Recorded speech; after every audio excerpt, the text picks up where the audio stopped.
Hey guys, welcome to Pretty Killer Podcast. I am your host, Jordana, and tonight I have the pleasure of sitting down with DeweyPodMonster.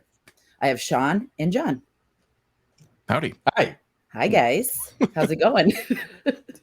It's Good. Friday. We have beverages. We're doing good. Yeah. Got a beer in hand. Let's do a Friday cheers. Pros. Cheers. Ding. Yes. Ding. Thank God Clank. this week is over. So I've been wanting to sit down with these guys and pick their brain, talk with them. It's a lot of fun. And we finally got around to doing it. Last Friday, I had to reschedule because we went to a punk rock show and got sick. As one does.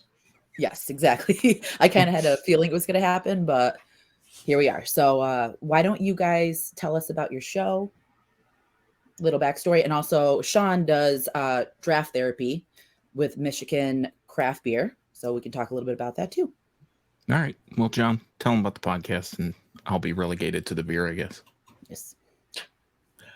So our show is kind of a hodgepodge of different things that we find interesting. The concept of the show is basically that we want to talk about consumption. Both of us, prior to launching our show, really worked heavily with beer, and we still do, but it kind of made us, or at least made me feel like I was kind of painted in a corner where everything I did had to kind of revolve around beer or drinking beer and stuff, which is great until you're like, I just want to have a water. More, please.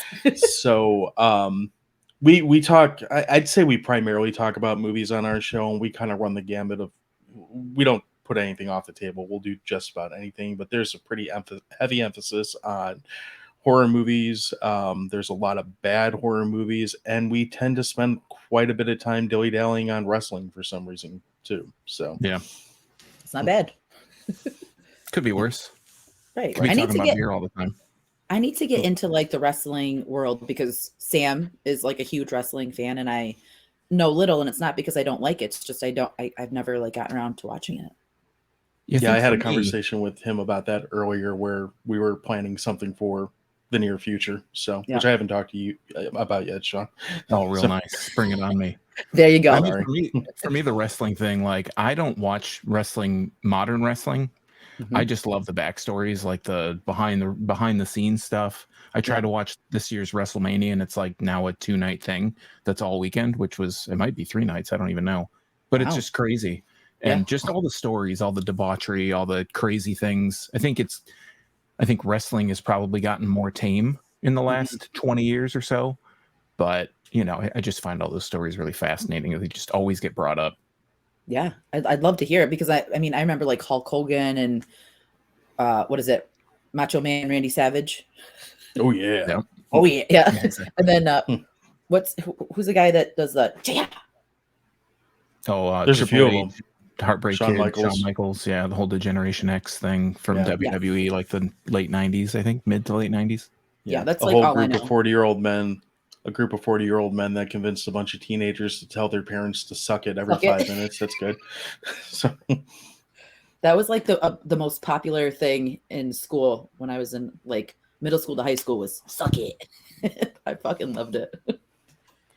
I'd kind of aged out of wrestling at that point and found other things, but I still find those backstories so. It's like Sean said, it's the most fascinating backstories you're going to find, and when you find people that literally are willing to put their body on the line in so many different ways and just not care about the repercussions, those guys got stories, and they're almost always fascinating to listen to. Well, I gotta jump on that train and get into the hipness of it. But Sean, why don't you tell us about beer? All right. Well, yeah. So I run a YouTube channel. Beer, what's that? It's called Draft Therapy, and it's primarily Michigan beer based. I did a lot of like beer reviews. I really just wanted to primarily get into videography, photography, editing stuff. I'd done some light editing before, and beer is just really accessible. Everybody can go out to their store, Johnny Six Pack, and go buy a Johnny Six Pack and drink it and talk about it. So that's kind of how it started. It's kind of been on a bit of pause. I did beer reviews twice a week for, I don't know, about 5 years. So that can start to cramp your lifestyle when you're like, I don't want to spend every Sunday night drinking beer and talking about it. Like, I can drink beer on Sunday night, that's fine. But so then we started moving John. I got John on board last year. I think it was last year at this point, or was it early this year? It was around this time last year. Yeah. Roughly. So he had connections with a lot of people, and I'm not good at the email. I'm good at the talking, but not good at the email. And I'm not a dog. Like, I can't track people down. I just, whatever. You didn't respond to me. I sent you an email. I guess, you're not interested. Yeah. Easily discouraged, I guess. So yeah, John helped me. We came on board and reached out to a few places. So now the direction of the channel has more turned to going out to places, because that's initially what I wanted to do, but I didn't have any contacts. Yep. And the pandemic obviously put a huge damper on that because you couldn't go anywhere. Right. So now now we're trying to get out to more places. It's just hard to get people to return your email still. So I'm glad that that's not just a me thing. It's across the board. Still there. Yeah, it's tough. Totally. So I just like talking to people and getting stories out there. Like I said, it kind of goes back to the wrestling thing, like the behind the scenes stuff. I always found way more interesting than the everyday, stuff that you see everybody do. And it's interesting. There are so many people that are into beer, or I think that the market's a bit on declining a little bit with all the, financial stuff, but it's just interesting. Yeah, totally. And it's like you said, like how they got there, you know what I mean? Like, backstories are great.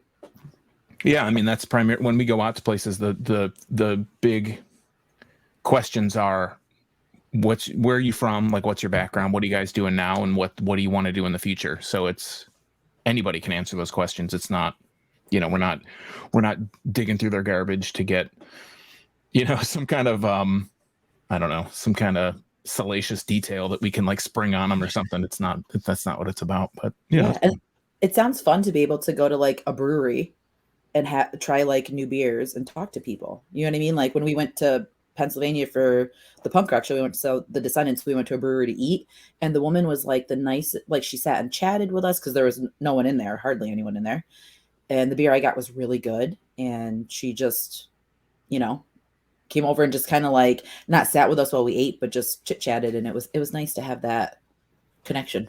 As long as it's not awkward. So what do you think? There's a local place here that when you go in, the guy that brews everything, he works there constantly. Yeah. And when you go and order from him, he will like browbeat you about what you think of his beer.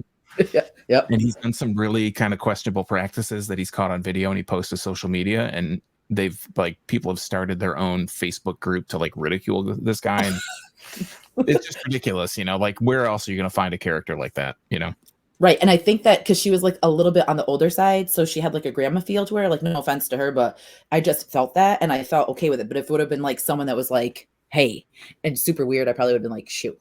But it was nice to have that like, and the beer was so good, and she got it right out of and my verbiage with like I don't want to say what is it? The keg, like where it's actually brewed in. Oh, yeah.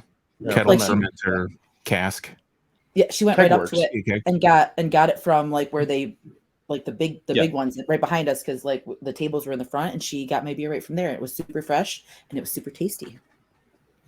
I find the cool thing about most brewery type folks is there are a lot of like-minded people. There are a lot of there are a lot of artists, there are a lot of like musicians, there are a lot of people who like stuff like what we talk about, and they just kind of went a different route. They didn't want to do the office job or whatever, and they tend to, I think that's why, at least for me, why I've always had an easy time talking to brewery folk, is because they're really not that different from most of the stuff. Like they're not just like straight alcohol. Some of them are, but they're not straight alcoholics. They tend to be very similar. Instead of like following the horror route or following the music route or whatever, it's like becoming a chef, but you make beer. So exactly. And that's, I was just going to say, the thing I think is super humorous is when we meet these people and John comes and they always ask, so what's this DeweyPodMonster thing? They're like more interested in knowing about the podcast, and everybody thinks what I do is a podcast anyways, even though I've not done, I can't say never, but 99.9, I think like 2 videos out of 500 our like interviews before that. Yep. And they always, oh, is this a podcast? And then they want to know about Dewey Podmonster. Like, oh, what is this podcast you guys do? And are you coming here for the podcast? I mean, we could, but that wasn't really the aim. But okay, But that's maybe awesome we'll though, be back. because we've had a more couple viewers. people that say they want us to come back and do a podcast, and we're both always like, yeah, but I don't know, that's a whole different level of shit to drag around. And Yeah, that's a breweries are a different lot level of shit. things. Yes, Breweries are a loud. lot of things, but not quiet. And Mhm. we can't have you if you're gonna sit down for an hour and a half, you can't be getting up to pour a beer for other people. You could go pour beers for us, but you can't be getting up and pouring beers for randos like every 5 minutes. So And Pour beers you're for us constantly. you're going to get that one person too that's going to have a couple drinks and be like, hey, and want to come up and talk about like, Yeah, it's I did a live stream at a brewery of a place that John and I know the owner really well. Yeah. And I'm doing a live stream, like talking to the owner, and we're talking about the beer, and it was like for this event that he had upcoming or something. And he had a regular that he had told ahead of time, like, oh, you should come and be my hype man. Like he needed a hype man. Right. And the guy's like in the background, he's like screaming, he's like putting his arms. It's like, we're trying to record this. And I just put a mic on him. Like, oh yeah, why don't you just sit here and we'll just talk to you. Exactly. You're the hype man. Yeah. Yeah. But that's cool too, to do a live stream from there. See, like that's awesome that you guys have that like availability to do that and have people like be interested in the podcast while you're doing your beer stuff. Yeah, it's cool. It's a nice kind of double header, I guess. A 1-2. Yes. Making our own little media company over here without the whole like profit thing. Right. You guys should get into making beer and like have like it takes too long. You got a lot of shitty beer to drink then. Yeah. I tried it, and I have enough beer stashed around this house in random places as it is that's drinkable. Yeah. You'd be amazed how much undrinkable beer you make that just sits around, and then your wife comes up to you and says, get this shit the fuck off my counter. It's not for me. I'm perfectly content drinking it. If I was going to try to go into making something like that, I'd be way more interested in trying to learn how to distill than to brew at this point. But I don't think that's really reasonable either. And that's not exactly legal to do at home. So see, and I like say it as if it's an easy task, because I know it's not. I know brewing beer is hard work. It's actually not that well. Brewing it at a professional level is hard work. Brewing it at home's not really that hard, but brewing it at home and making it taste good is a whole different. You got to go through a lot. Let's put it this way: you got to burn a lot of steaks before you get the one that's cooked correctly. So I'd rather just go to the place and be like, I'll have that New England. I'll have that. Bingo. Yes. I go to the store. It's there. It's going to be probably good most of the time. Hopefully 80% of the time it's good. I stick to like what I know I like, and my husband will go and he'll just try something, and he got some sort of Trogs beer, and there's a certain Trogs that I love, but he got a different kind, and I got my Fiddlehead, and he hated it. So can I have one of yours? I'm like, I have fucking 4. No, you may not. Like either get what you want or drink the shitty beer. Yeah, I'm fairly adventurous when it comes to beer. I don't think there's really a bad beer. I know John's not a big IPA guy. He's more of a lager guy. I used to be an IPA guy, then I wasn't. Now I like IPAs. Well, then I like them again. And now I'm kind of like, I'll try something else. I mean, I don't dislike them, but there's just so many of them. It's nice to try something else for once. Yes. Well, like, and I'm not necessarily opposed to IPA. Like we went somewhere last couple weeks and all they had on was IPAs. So I didn't bitch. I drank IPA and moved on with my day. But you bitch. I might have. But it's I mean, I'm not opposed to trying. If there's something that's just really weird on the menu, you better believe that's the first. Again, the same guy that he was doing the live stream with, he did.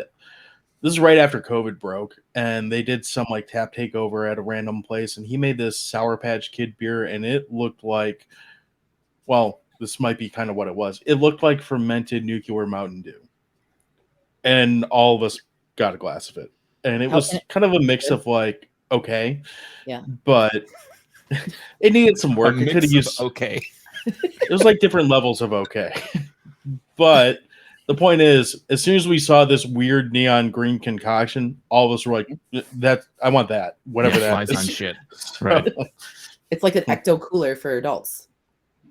I think so. I've seen those beers too, and those tend to taste a little bit better than what this was. But this is also when he was pretty early in his.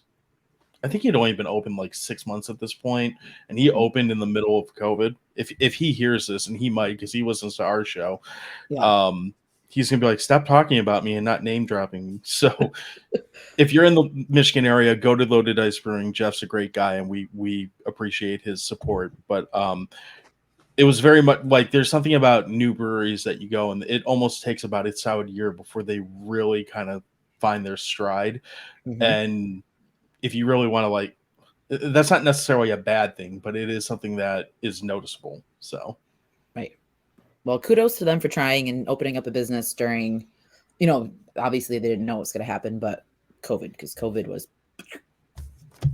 But all right. So, with that being said, tonight we are going to talk about. I really wanted to like dive deep with Sean and John about movies that actually scared them, movies that actually had like an effect on you. And I'm not talking like particularly jump scares, but ones that kind of sat with you over time. So, John, would you like to go first with your number? Oh, actually, let's do our honorable mentions. I forgot all about that. all right. So am I starting? Yeah, throw it out. Oh, okay. Well, I have two there I'm going to list as honorable mentions, and partially because one of them I know is going to be Jordana on your list, but we'll save that for last, unless you beat me to it. I'd say Willy Wonka is definitely an honorable mention of a movie that I think it creeps me out more now as an adult than it did as a kid. I think when I saw it as a kid, I just saw a bunch of kids in candy and, Gene Wilder being awesome and all that. And that's great. Watching it as an adult, I'm like, fucking Willy Wonka is a borderline slasher. Like, he literally kills like everyone in this movie. And Charlie is the final girl with his weird teeth. And those fucking cat teeth. yeah. And I mean, there's so many like creepy, like borderline, like stalker manipulative things that Willy Wonka does in that movie that is kind of really unsettling to see in what's essentially a kid's movie. Yeah. And it's much weirder to me now as an adult than it was as a child. As a child, it just seemed like a world of imagination or whatever he says. Right. And like a great time. Like, who doesn't want to get a golden ticket and like go to a chocolate factory and eat all this candy? It has restorative health benefits, apparently. So, yeah, I mean, it's a great premise and everything. And I know the book is like way darker than the movie, and obviously they remade it and they just burdened it up, and that was a whole different can of wax. Yeah. But that original one, I mean, and there's something about Gene Wilder too. Like, Gene Wilder was such a great actor when he was around. Like, he could make the worst movie great. Like, it didn't matter. Seriously. And I'm not saying that Willy Wonka's bad. I'm saying he was that good of a character actor that he could carry any movie without a problem. But that movie, yeah, looking back on it, I'm like, it's kind of a creepy movie. I don't know why I watched that as a kid. So I loved it as a kid, and I always like wondered what happened to them. Like, in my mind, I didn't think like that they died. You know what I mean? Like, I didn't look at it in that light, but now it's like he literally like Augustus Glue. Like, that motherfucker went up the pipe and wherever he went. Well, they said the one chick, Veruca, I think it is, she gets dropped into the incinerator. You don't live from that unless you're Freddy Krueger, and then you have a whole different can of problems. Okay, but that bitch deserved it because she was annoying as hell. Well, yeah, she did. But point being is, he dropped a child into an incinerator. That is a straight up slasher move. So, you know what, too? I don't see anything wrong with that. I agree with you, but they get what they deserve. No, I'm just kidding. But that would have, like, a backstory would have been cool. Like, what happened, like, to see what happened to them and have that be like a Blood and Honey, like a Winnie the Pooh take, having like a darker side of Winnie. I mean, but good. Yes. Yeah. I think Willy Wonka would actually work in that sense compared to fucking Piglet and Pooh. It would work more than Piglet and Pooh. I mean, yeah. I don't know if you've watched that movie or not, but that's barely a movie. So I started it, and you know how like I love bad horror movies, like in a good way. We base half our show on it. So right. You totally get it, but we shut it off. I was like, this is complete trash. So yeah, I said it when we talked about it, like that production house or whatever, they have like a whole catalog of movies that are all based on like public domain properties that they just make terrible slasher movies off of, and they're all about the same as this Winnie the Pooh one. I'm actually kind of interested to see what the second one does because they have a budget for it, which has never been a thing for them before. Yeah, I'm not saying I have any level of expectation for it, but I'd be interested to see if they can make a functional film out of. I think they got a $5 million budget or something like that. Are you serious? Yeah. Jesus. I know. I would not give those people $5 million, but no, that's like give, so. But who knows? We might end up with like actually like decent. I hate saying it, but you never know. Like it might turn out to be a little bit better. I mean, expect the unexpected. I'm trying to stay positive. Do you want me to get my other? Okay. Yeah, go ahead. No, go ahead. You said you had two. My other honorable mention is not a horror movie. It's Clockwork Orange, which is a bizarre science fiction like mindfuck of a movie. The book is even more terrifying also, and one of the hardest books to read on the planet. But really the second half of that movie, Stanley Kubrick goes into a whole different like world of terror that I didn't even know existed before that movie. And I fell in love with that movie when I was younger because of it. But it's a freaking creepy movie and a creepy like exploration into just the human brain, basically. Yeah. That's a really good pick. I didn't even think of Clockwork Orange, and that's really solid movie in my opinion. Highbrow. John's going highbrow over here. I know. Stanley Kubrick for you. There you go. What do you got, Sean? For me, my honorable mentions are more movies that it's kind of an offshoot of, you know, what we're going to talk about, but it's kind of movies that freaked me out or scared me in my formative years, like as a kid.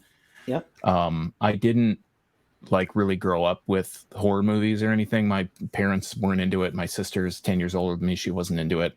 When we got the VHS player, like in the 80s, that was like, all bets are off, you know, we're going to go to the video store when video stores before Blockbuster, all that shit. So it's like, you know, and John and I share this, like my formative years, a lot of it was based off looking at VHS covers, you know, and things that freak you out.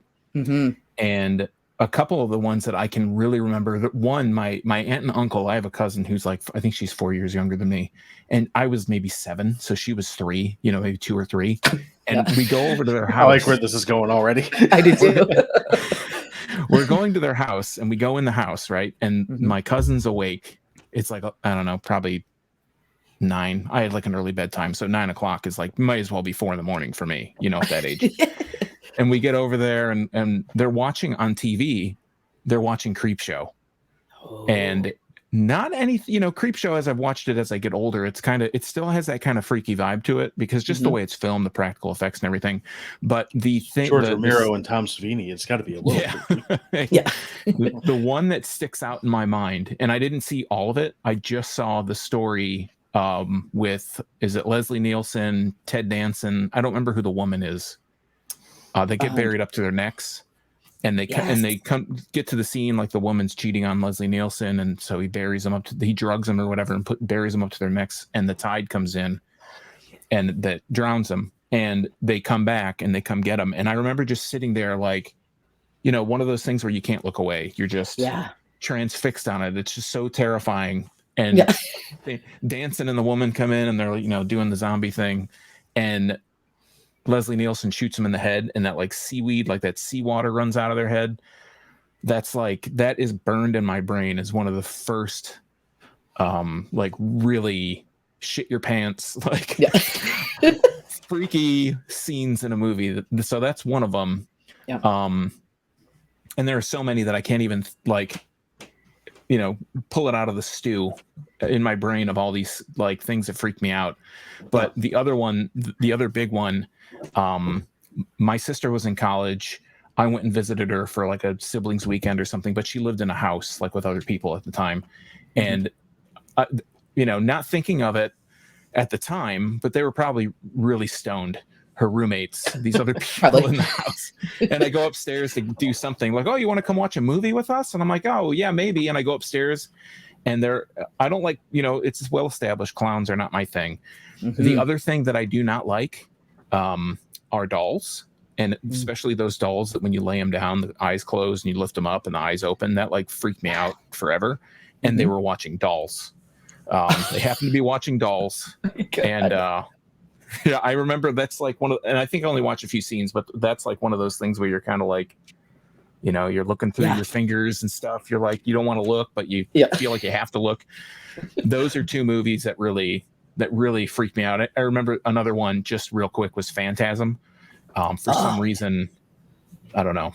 It just, just the whole, the tall man or whatever, and all the orbs and all that stuff. The setting of all that was really, again, formative time, in my development and seeing movies or seeing scenes or movies like that. I remember one of the local channels would always show these not syndicated, but they'd be like those movies where there were clips of horror movies, it'd be a compilation, but it'd just be these like real scary scenes and stuff like that would really freak me out. I remember there was a movie where the lady fills up a bathtub and she turns around or something. She comes into a room and the bathtub's full and it's full of blood.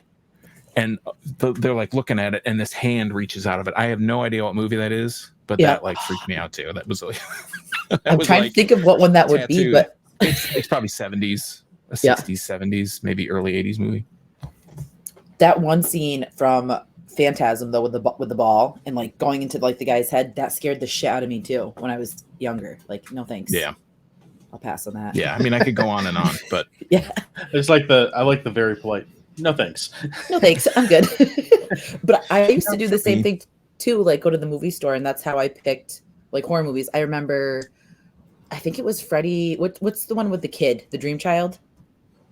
Yeah, there's a couple. I think so. That's and like the baby carriage, with right? the carriage. Yes, with the carriage. 5. That one, I don't know why that one scared me, and like the cover was so like just gross and like I don't know, like Freddy always scared the shit out of me. So I'd go to like his part and I'd be like, nope.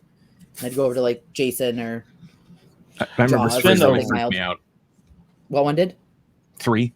Yeah, 3. Especially when the kid is Dream Warriors and the kid's like on the bell tower or whatever, and he's like puppeteering him, with the veins, and that it's like, oh my god, I'm good. Yeah, Freddy scared the shit. I think that's why I don't like Freddy so like. Not that I don't like him, but I don't think I go to his movies that much because I was scared of him when I was little, and then when I got older, I just found out he was funny and not really all that scary. So. The whole video store topic has been a reoccurring thing, like really since we started. Like I think there's been at least 10 episodes at this point where we're like, well, I found this in a video store, and that's kind of how we led into it. I mean, off the top of my head, Sleepaway to Camp, The Stuff, Chopping Mall, probably a handful of others are all like, well, I was young and stupid and found this in the video store, and this is what came home. So here we are. 40 years later or 30 years later talking about it. So that's how I found Sleepaway Camp. And I was at I lived with my grandparents, and I was in my room, and we went to the video store and picked up movies, and I had no idea the ending. And we're sitting, like my friend and I are eating pepperoncinis, and the ending happened and the head rolled out. And then she's standing there with a dick, and I was like her eyes because eyes scare me, like big white eyes. So when she was doing that, making that noise and her penis was just hanging out, I was like, what the fuck is this? Like that was burned in my brain, sadly. But yeah, well, those are great choices. So for me, I have 2 movies and then I have a scene, and the scene I was going to save for last, but it's from Clown 2014 by Eli Roth. And have you guys seen that one? Is that the guy turns into a clown? Right? Yes. Oh, we're thinking of 2 different. Which one? It's the one. I didn't hear you, Sean, but I heard John. He turns into the clown. No, it's or maybe Sean said it and someone said it, but the clown doesn't show up to the kids' party, and he finds the chest with the clown wig, and he puts it on, and he can't take it off, and he starts turning into the clown. But that one I felt like was so dark and brutal because he literally slaughters kids, and you see like every time he kills them. And there's one particular scene where they're in like the ball pit Discovery Zone type place, and the two kids are up there, and he's looking for the other kid, and then he comes and takes him, and then you see him you hear him attack the kid, and then he throws the kid, and you see this like body fly across the screen bloody, and then all the blood comes down the slide.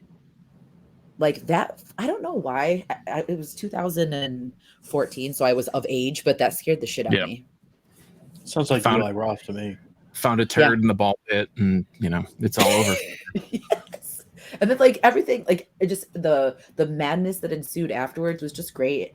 And it turns kind of like wacky at the end with the possession, but that scene stuck in my brain. It was super scary. Another one was Insidious. I love Insidious. Insidious really, like the beginning part of it, with the monitor, the way that the dudes would appear behind the curtain. I love Insidious. I didn't see that one. Yeah, that was one that I had heard so much about, and I ended up, it's one of those things. I don't know. I'm not much. I try not to fall into hype or anything, but that was Insidious was one that a lot of people were like, "This is a really good, like, scary movie," and ended up watching that one and really liked it. Like I don't know if I've seen any of the sequels. I may have seen the second one. But yeah, that first one's really good. And they don't reveal like what it actually is until like really late in the movie. And I like that there's like kind of yeah, it kind of looks like Darth lightsaber. Maul. Yes. But like that saber, or the jump scare, the one at the table, was really effective. Like we went and saw it in another city, like a bigger city, and it was packed when we went to go see it. And it was, the whole audience was making noises, and I was jumping. I was doing this at age like 28. I'm like, no. But it's one of my favorite James Wan movies. Like I thought that it was really done well. The ending kind of went off the rails a little bit, but it still had a good premise. So I need to pick up my James Wan hype man moniker back up, John. Yeah, we haven't done that in a year now. So I personally love James Wan, but like I hated Malignant. And I know that's blasphemous to say, because a lot of people are like, how can you like James Wan and not like Malignant? But I just thought that was kind of like not scary. I don't even remember how you got the title of James Wan hype man. Did we watch a James Wan movie? No, I think we ended up talking about it. Something. He's done a lot of different stuff, not just horror, right? Did he do a Fast and Furious, or am I thinking of somebody else? I thought he did a Marvel movie or something. I think he might have done Marvel. I don't know if he did Fast and Furious, and if he did, then his street cred might go down a little bit in my book. But anyway, now I gotta look it up. Yes, please do. And then the last one I have is The Fourth Kind. I don't know that one either. Oh, it's what's the girl from not The Sixth Sense? Mila Jovovich. Jovovich. Jovovich, yes. The Russian. Yes. Jovovich. Yes. That girl. Resident Evil. Yes. Yeah. But, The Fifth Element. I was going to say The Sixth Sense. But it's The Fifth Element. Yes. With Bruce Willis, numbers, right? And and the word. Yeah. So I was close with The Sixth Sense because he was in that. Chicken Good. Close Encounters of the Third Kind. No, I'm just kidding. But it's an alien movie, and it's so like the beginning. They say it's based on actual events, and I won't spoil it, but it is one of the scariest alien movies. It has like real footage, just the events that happen. It's fucking scary because aliens scare me. So that one kind of sat with me for a while. How did you feel about the movie Paul? Terrifying, but not in a scary way. Nick Frost. I like, Nick Frost and Simon Pegg and Seth Rogen as a little alien. I think I would have to revisit that because I think I watched that like a long time ago because I don't really remember too much of it. It's pretty good. It's weird seeing Nick Frost and Simon Pegg without Edgar Wright being involved in it. Right. But for what it is, like I'm a big believer that there's not enough like stupid slapstick. Like this is a one-off comedy movie, and then we're done, and that's it. It's not a franchise. It's just this dumb thing. And that's one of the last ones I can really remember coming out that one actually went to theaters and two was good. Right. James Wan did Furious 7. Did he really? Yeah, it How was many the of those director. movies are there now? There's There like are 10. 10. Jeez. Yeah, X was just came out. They're going to catch up to Michael and Jason before you know it. I know. What if they did like a Jason Fast and Furious crossover and he just I would kills watch them it. all? Yeah, that'd be That's good. fine. That'd Yeah. be awesome. I'd be totally into that. I think I've They watched the talk one. about family and he just cuts them up. So It's all about the blade.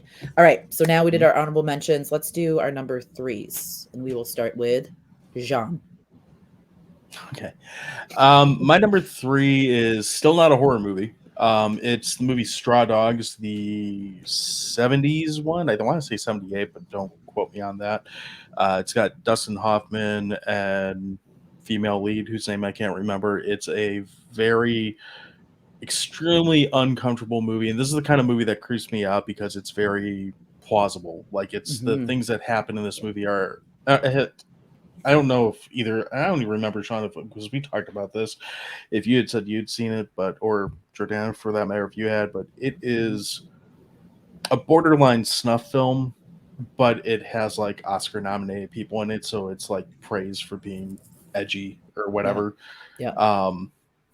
It's got a very intense, gross rape scene that just makes you feel like what you need a shower. And Yeah. I don't know. I don't even like talking about it because I hate it that much. It just give me all the wrong gooey feels and not a good way. And it's then they remade it for some reason. I never watched that, but I was like, why is this the movie? Like, there's something about 70s movies like, Taxi Driver and Texas Chainsaw and et cetera, like all these movies that have this like real grimy, like, dirty feel to them that kind of encapsulate that era. Yep. And then they go and remake them and it doesn't carry over at all. So Like The Last House on the Left, that's a good example because that one was really like nasty. And then this I one never that they saw the remade, remake. I watched it. And I it saw wasn't, the original, but yeah. Mm. Ugh. I was gonna write it down to movies to watch, but then you said a gnarly rape scene, and I'm like, maybe I won't.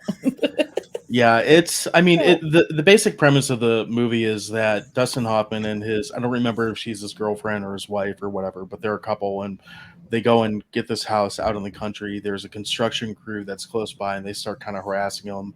That turns into them kind of stalking them, and just one thing leads to another. They break in, like he goes to, get cigarettes or something, and they rape her. It's gross, it's intense, and then after that, eventually he goes on like a killing spree and like shoots them all or something like that. If I haven't watched it in a long time, so I'm probably missing some major details, but that's the basic premise of the movie from what I remember. Yeah, I think and I don't like it. I mean, I don't blame you. I mean, I don't mind a good like revenge movie. You know what I mean? Like, revenge is fine, but you have to earn it. Like, not just make me feel like shit. Like, make me. Okay, so I'm of the opinion that rape scenes just don't need to be in movies. Period. Like, agreed. Like, I can't think of too many like spots where I'm like, that was really well done and like earned rape scene. Like that's not really a sentence that I'm comfortable saying. Right. But I mean, if you're gonna put something like that in there, I feel like you need to do better at earning the revenge part because it just feels out of place for this character. And this is like 1970s Dustin Hoffman, which not Dustin Hoffman, the other one.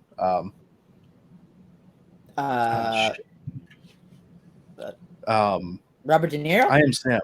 No, he was Dustin Hoffman. Yeah, I think Dustin Hoffman is in Straw Dogs. It's Dustin Hoffman. Yeah. I'm confusing him and Dennis Hopper again. Very different actors. I mean, why not? Yeah. Yeah. Bowser, Rain Man, Oh, I forgot about Bowser. He's the one true Bowser. He likes to be dirty and clean at the same time. And he doesn't sing about peaches. It's true. It's true. Yeah. But yeah, Dustin Hoffman doesn't really strike me as like gun-tone revenge movie guy. So I don't know. It's just a weird vibe altogether, and I don't like it. So yeah. Well, all right. Fair enough. Yes. Sean, what about you? What's your number 3? These are all going to be pretty tame for me, considering all the crazy shit I just talked about. The all other honorable mentions are probably a little bit more out there. But like for me, my number 3, and it's a movie that John and I actually talked about, is Slither. And it kind of goes with the whole kind of alien thing. It goes with a little bit of the society zombie kind of, I don't know, whatever thing. But for me, the part that is so scary is the idea of that whole hive mind, where if one entity, it's like a shared organism. So if one of them knows about it, they all know about it, and that's like a horrifying concept and a super amazing, cool concept at the same time. It's kind of borrows from that Night of the Creeps kind of feel. I don't feel like they were as like hive mind as Slither was, but just, you know, not being in earshot or sight of any one of these things could cause that to be like on your trail is just like horrifying. I mean, not realistic at all, but just like scary.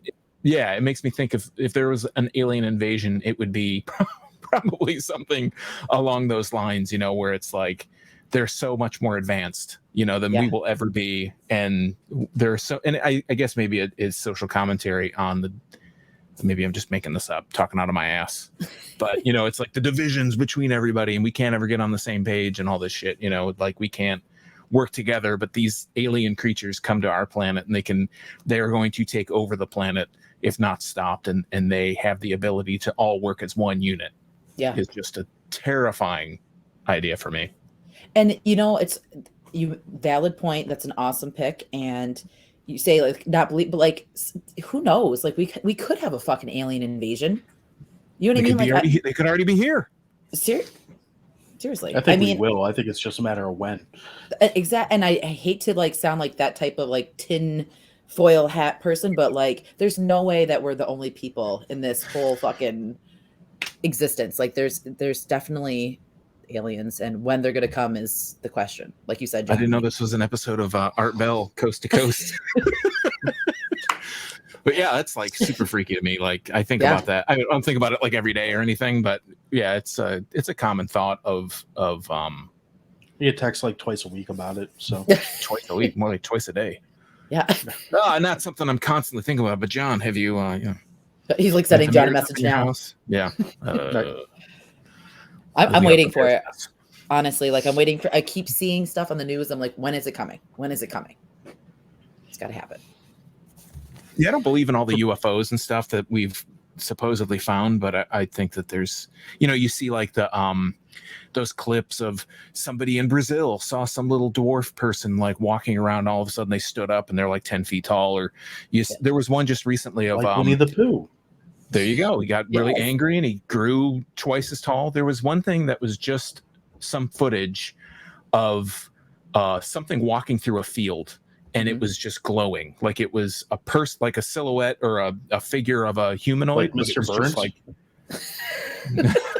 maybe it was like pure yellow light. It would be like Dr. Manhattan or something from Watchmen, but gold instead of blue.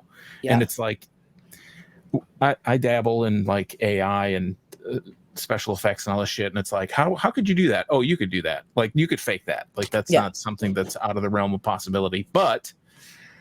That's kind of a theme for shit that scares me in my life, or like the Time Life Books commercials, for example. Like a man gets on a plane and has a feeling like he shouldn't get on it, and he doesn't get on, the plane crashes. You know, it's like, how did he know? Final Destination shit. Like that. Yeah. Devin you spoiled my number 2. Oh shit. Side note on Slytherin, it will always be James Gunn's best film. Slither gets me in such a way because it's just so gross. Yeah. And I love it, but at the same time it's like, ugh. And I have to agree with you though that it is. Hands down. But speaking of aliens though, and this is kind of off subject, but have you guys ever watched Secrets of the Skinwalker Ranch? I've listened to several different podcasts about skinwalkers, but I haven't seen that particular movie.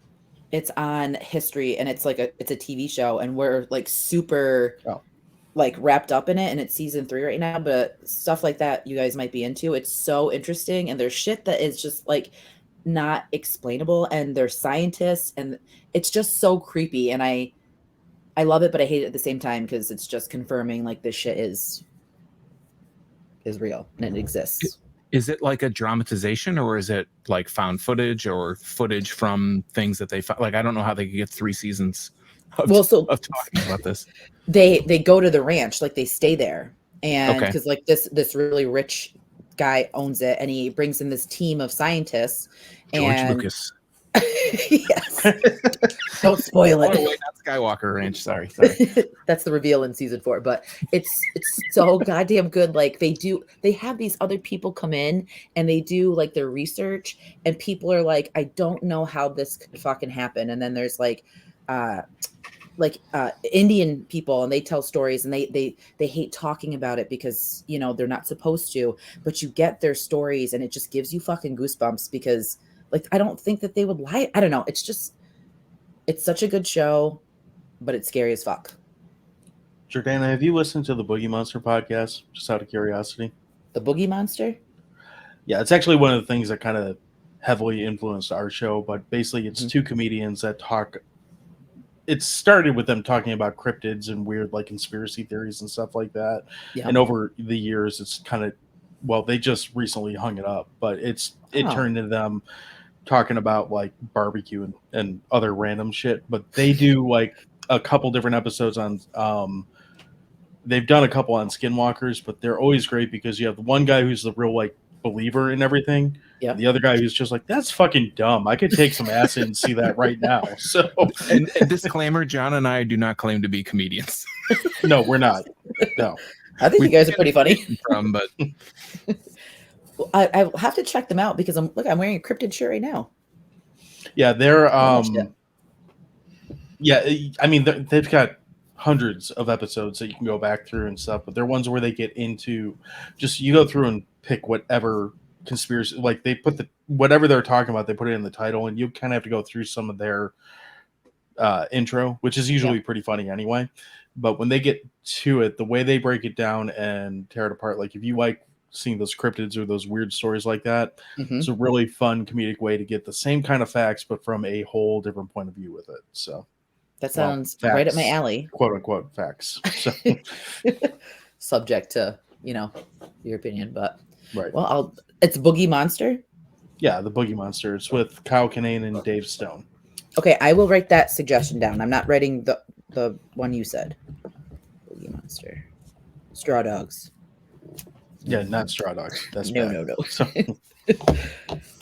Okay, so for my 3, I put down one, but I'm gonna go with my gut because Greg's like, you know, that one's kind of like super serious, and it's not. But it really fucking creeped me out. It made me feel a certain way, but it was done so well. Like some of the best acting, some of the best visuals, and then like the premise of the story is terrifying because it can happen. But it's Possum, and I didn't write it down. I don't know what year it is. It's fairly new, but it's about this puppeteer that had to come home because it didn't work out, and he has this puppet, and it's a fucking like, it looks like a human head, but it's kind of like a robin's egg color, and it has 8 legs like a spider. Yeah, I've been wanting to see this. I know this came out real recently. So bad.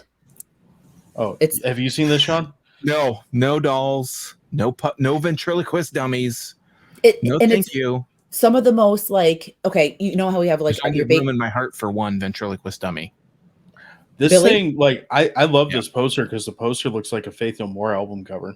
Yeah, I don't even know like how I stumbled upon this movie, but it's like some of the shots of because he's trying to get rid of it. Like he's trying to get rid of it. There's a story that's going on. You don't know if he's connected to it. Like there's so much going on, but it's still very bleak. It's very sad, but it's done like the puppet keeps coming back and these shots with it. And there's this one scene where he goes back to his old school and the puppet is like, it's like a long shot of a hallway, but it's like a decrepit looking school. And the things at the end just staring out, and I literally was like, ugh. It fucking scared me. So I can see it right now, and it's freaking me out. It's so good. It's so effective. And then when you find out what's going on, like I wanted to take three showers afterwards. It was just such a it sticks with you. It's, I don't know. I fucking loved it, but it's like a one and done type deal. So I highly recommend it. Maybe not to you, Sean, because you're not. Yeah, there's only room in my heart for Black Devil Doll from Hell. That's the only ventriloquist dummy that can occupy this hard space in my heart. Yes. Well, then don't watch it. But John, I think you would love it. It's a really good movie. It's got to be better than Black Devil Doll from Hell. So blasphemy. You know who's my favorite ventriloquist is Billy from Dead Silence, which is James Wan. I love that. No, my favorite ventriloquist is Gabbo from the Krusty the Clown Show. Damn, he's the best. Well, technically, it was the Gabbo show because he canceled Krusty the Clown for like an hour, but then he started calling all the kids at Springfield SOBs. Well, just to divert from detour just for a second. Mm-hmm. There's a movie that I kind of proposed to John. It's called Magic, and it's a movie with Anthony Hopkins about a ventriloquist dummy. What, that seems like that's popped up like out of nowhere. I've seen people talking about this movie from like 1978, and it's on Shudder now. Want me to watch this? Yeah, is that where it is? You did tell me to watch this. Okay. Yeah, I don't know if I said watch it. It's on Shudder. Yeah, some of the images are super scary. This is a creepy. This is like Mr. Marbles from Seinfeld. Super creepy, and like to see him so young is odd enough as it is. But like some of this, because I'm like, it kind of looks almost not comedic, but not taken too seriously. But then when I was scrolling through and I saw some of the images, I was like, holy shit, this looks pretty intense. And I do want to watch it. This thing's playing the trailer. They're playing the trailer in IMDb right now, and I swear this doll just made an O face, and I don't like it. Oh. Yeah. Well, I think I'm going to watch that sooner than later because I love doll movies. They scare me, and they're super creepy, but they're effective. They work in movies. Like, I don't want to say Annabelle. Annabelle was scary a couple times, but her movies aren't that scary. She's not really. Dolls are dumb. Yeah, like Megan, like she was dolls. stupid. You know what? That's kind of the high watermark for me. I like that Wan. one more than. Was that James Wan? Was that how we got on him? So, yeah, that was kind of the high watermark. It took an idea that made sense and kind of improved on it. It did better than Chucky did. So, I like the premise of it. What I hated was her singing. When she sang "Bulletproof," I was like, "Oh God!" Like, I get what it was trying to do. I still don't understand why she ran like a dog. I don't get that, and I don't get the weird dance before she kills the dude. Which I get that because it's a TikTok thing, and you got to sell the movie. So, was it a TikTok thing? I'm on TikTok, and I had no idea that was a TikTok thing. Yeah, you got to promote your podcast via TikTok with the dance when you're talking about Megan. That when we did our Mithrigan episode, I put that in the actual TikTok, and it's our most watched video by like literally 40,000. Really? So, yeah. I'm gonna learn how to do it though, and just do fart noises the whole time. Just perfect. Because it's so weird. Like now I know what it was, but I didn't get that. It was weird. All right. Anyway, digressing. Let's go with our number 2. All right. So I'm actually going to get into a horror movie this time, and this really goes more off what I saw when I was a kid. I probably saw this movie when I was like, I don't know, somewhere between 8 and 10, so too young for this type of movie. But the original Texas Chainsaw Massacre freaked me out as a child. It's totally that less is more. It's for the most part, a pretty like believable, like, oh, this could happen. I was stupid enough to believe like, oh, this actually happened, like, prelude at the beginning of it, which I guess it kind of did because they're basing it off of Ed Gein, who, I mean, it's the most like loosely based off of Ed Gein like story you could probably do, but known good guy. Ed Gein. Yeah, well, He was a good guy. I mean, He's he quiet. was town handyman. So, Mhm. but I mean, just from the like, the whole crazy dude who looks very smelly that they let in the van and all that, like, that didn't really freak me out. I was just like, who's this asshole? Like, even as a kid, I remember thinking, like, who, probably not asshole. I was like, who's this jerk? Get him out of here. They do. But the second you see Leatherface, like, sling that door open and just, like, Yes. grab that chick, and I was like, oh, that's kind of terrifying. And then he, bonks the one dude with a hammer, and he's just done and twitching. Flailing around. Yes. Yeah. And So fun. I don't feel like especially watching now, I don't feel like the movie ever really hits that level of intensity again, even when you see things start happening finally in the movie. But that first, that's probably the first 10, 15 minutes of the movie, that sets such a weird tension for that film that as a kid, I was terrified through that whole movie. And it probably took me till I was a teenager to get to the point where, like, I'm going to try this again. Yeah. And then, you get into, the Chop Top and the, Matthew McConaughey versions and stuff. And it's like all of a sudden, like, oh, this isn't scary at all now. But yeah, complete joke from what it was. Because remember, like, the opening credits with the corpse? Yeah. And how like that scared me. Like when I first watched it, I was like, I don't know if I want to watch this. Like just that scene. It gives you it's that grimy, dirty. It's the 70s. My number one's also from the 70s too, but it's that grimy, like, it feels realistic and it feels obviously possible. Like we're not talking about like, I don't know, mutant worms that do weird things in the sewer or something. I don't know. It's not that kind of horror movie. It's like, oh, this is, again, looking back, I'm like, this is a fictional story, but this is a very plausible story. Like, I totally believe that there not only could be, but there's a house somewhere in Texas where this type of thing is currently happening right now because there's so much room down there that why not? So, there could be a house like that 30 miles from you. Exactly. I'm aware of that. State. So, yes. Yeah. It would be my house. Yeah. No, I didn't see that movie till I was in college. Like, it was one of those movies that, you hear so much about. 2 came out and 2 sounded like it was insane, which it is. But I actually like 2 more than 1, but that's a whole different conversation. Now I do. And 2 was played as this being like almost comedic, like in media, the posters where they're all like laying around like Breakfast Club and shit. Yeah. But seeing that scene, the one that you're talking about with like the doors sliding open, the guy getting clonked on the head and all that stuff, was one of being an adult. Like, you're in college, you're not fully like formed, but you're pretty close to being an adult at that point. I guess you could die for your country.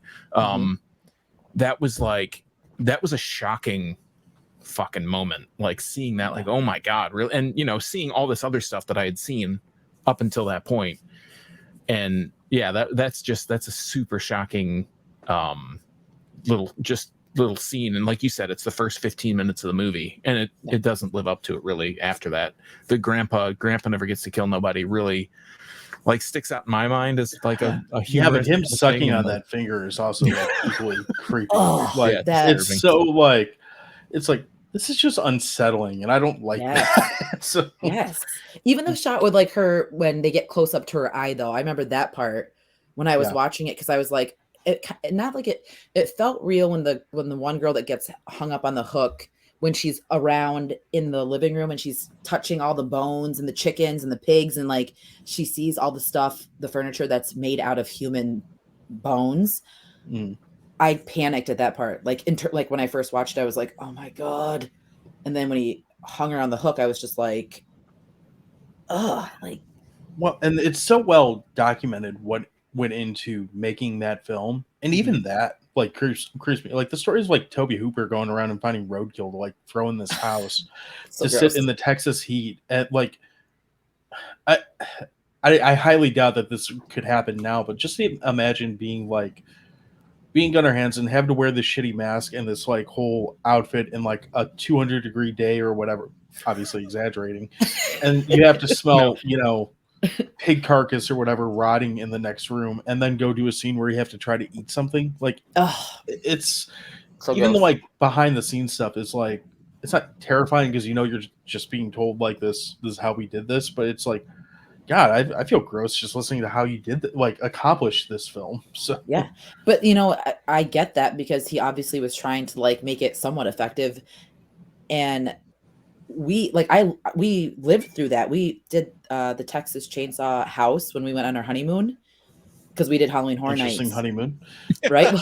Well, Greg's like, I want to go on a beach and I just want to relax. I'm like, I want to go to Universal. I want to do Halloween Horror Nights. And he's like, no. And then they started announcing houses. And it was Texas Chainsaw was the first one, and that's his favorite movie. So he's like, oh. And then they did Halloween 2. So you know me, I was like, oh. And then they did The Exorcist, and I was like already booking the vacation. I'm like, well, our honeymoon is Universal. So we like walk up to the house and they're doing the monologue from the beginning. And this guy is just like walking in front of us and he's like, oh, you two go ahead. There was like no line whatsoever. So we go in and Grandpa's there. And the guy's like, oh, and I don't even remember it. All I remember, because we went to Springfield and we were drinking Duff beer, a lot of them. So I had a fucking buzz. I had to pee. This will tie into the end of this story real quick.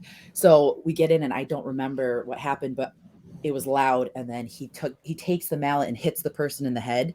And then the door opens and out comes Leatherface. Greg fucking ran and left me. And I was like, wow, I'm screaming. And this little dude with the backpack, he's like, go ahead. And I'm like, oh. So I'm running and all I hear is chainsaws, screaming. I see Greg's sneakers and he's still running away from me. And I'm like, what the fuck? And we literally just ran through this house, like didn't stop. So we get out and I'm sweating and I still have to pee. And I turn the corner on this handicap ramp and Leatherface is standing on a platform and he takes the chainsaw and he me and I peed my pants. Like not fully, but enough to like have it come down my leg. And Greg and the security guards are laughing at me and I'm like, I was like, fuck you. Like, why did you leave me? And it smelled. You got like a crash course in marriage and like you're just on your honeymoon. Like you got all the best parts of marriage right there in one. I know. Right at the start. So you would totally leave me in a situation like this. So that's awesome. But like it stunk. The point of what I was saying brought up this story. And it stunk. It wasn't like my pee, but it was the house. The house reeked of dead carcass. Like that's all I remember was screaming, chainsaws, running, and like dead, stagnant, like nasty smelling meat rotting. It was horrible. So imagining being in that movie was just, yeah, it was fun. Sounds like it. I was so mad and I like went to the bathroom. I'm like, I don't even know if I want to do this with him. Like, I'm so fucking pissed. Literally. Figuratively and literally. Oh, so bad. But anyway, Sean, what was your number 2? Oh, it's my turn. Yes. I'm looking at my list here, and there's a definite theme, and I'm really flip-flopping in the moment, but I'm gonna just tell you how it's listed. My number 2 is an oldie but a goodie. It is Night of the Living Dead. Ooh. The first time I had a friend, Chris, if you're listening. I have a friend that used to live down the street from me, and we met like we were super young. And he was one of the people that, when I'd go down to his house just down the block, and we'd watch movies together. We'd watch just crazy shit, right? Like he told me about movies that I went out and found and watched and really loved. And Night of the Living Dead was one that, because it's public domain, it would be on near Halloween. They would show it just out in the open. They pretty much show the whole thing. And I think he may have had the tape of it. And I lived like 13 houses from him. So I remember the first time I watched that movie from front to back. It was like, it didn't finish till late, maybe like 11 o'clock or something. It's dark in the neighborhood, walking home was just like, just scared the shit out of me because I had lived however many years up until that point with no zombies following me home or anything. But this night was one in particular that maybe the zombies were going to get me. I wasn't Barbara, but they were coming to get me. And that's just one that really kind of stuck out in my mind with like, the first introduction really into zombies, like hardcore into zombies. I know there had been other zombie movies, obviously, but that, we have the whole social commentary with the hero being black and being killed at the end. Yeah. I don't know if it necessarily mistaking him for a zombie or just, rednecks being rednecks or whatever. Right. But that movie just really stuck with me. Like just the themes of it, like trying to get away. And, now we have all the running zombies and we have all these different variations of zombies. But this movie was just like so visceral at the time. Yeah. They're trying to get away from this house, trying to get where the hell are they going to go? At this point, nobody knows where they're going to go. They just know they can't stay at this house because it's not a cool place to be. But it just really did it. That's why Romero did it so well. Like his first three, yes, there's zombie movies and there's zombies chasing you, but the social commentary side of it is what makes those three movies so fucking spectacular. And I've said before that this, like the paranoia. Well, the sequel is my all around like favorite horror movie. Period. Like not even up for debate in my head. But I totally get where you're coming from on the first one. So it was just so freaky, like never seeing something like that before, knowing about zombies, but it wasn't like it is now, where we've had like 10 plus season TV shows about zombies, and it's always like comedy movies about zombies. You have zombie walls. Yeah. You have these people. The thing that always like frustrates me about, I have friends that have watched, obviously watched zombie movies and stuff. Who hasn't watched a zombie movie at this point? Mm-hmm. But you watch a show about zombies and the people, when they say stuff like, well, they didn't even get to kill any zombies. Like, you motherfucker, that's like not what it's about, right? It's like people not being able to get along. So do you see this theme so far? We got Slither.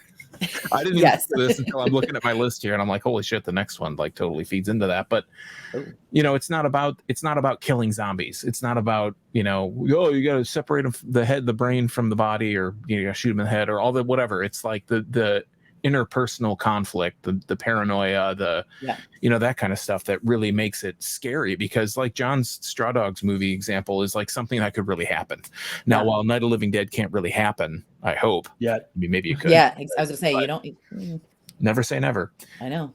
But it's like how you're going to work together to figure this out. And, we're just not going to work together.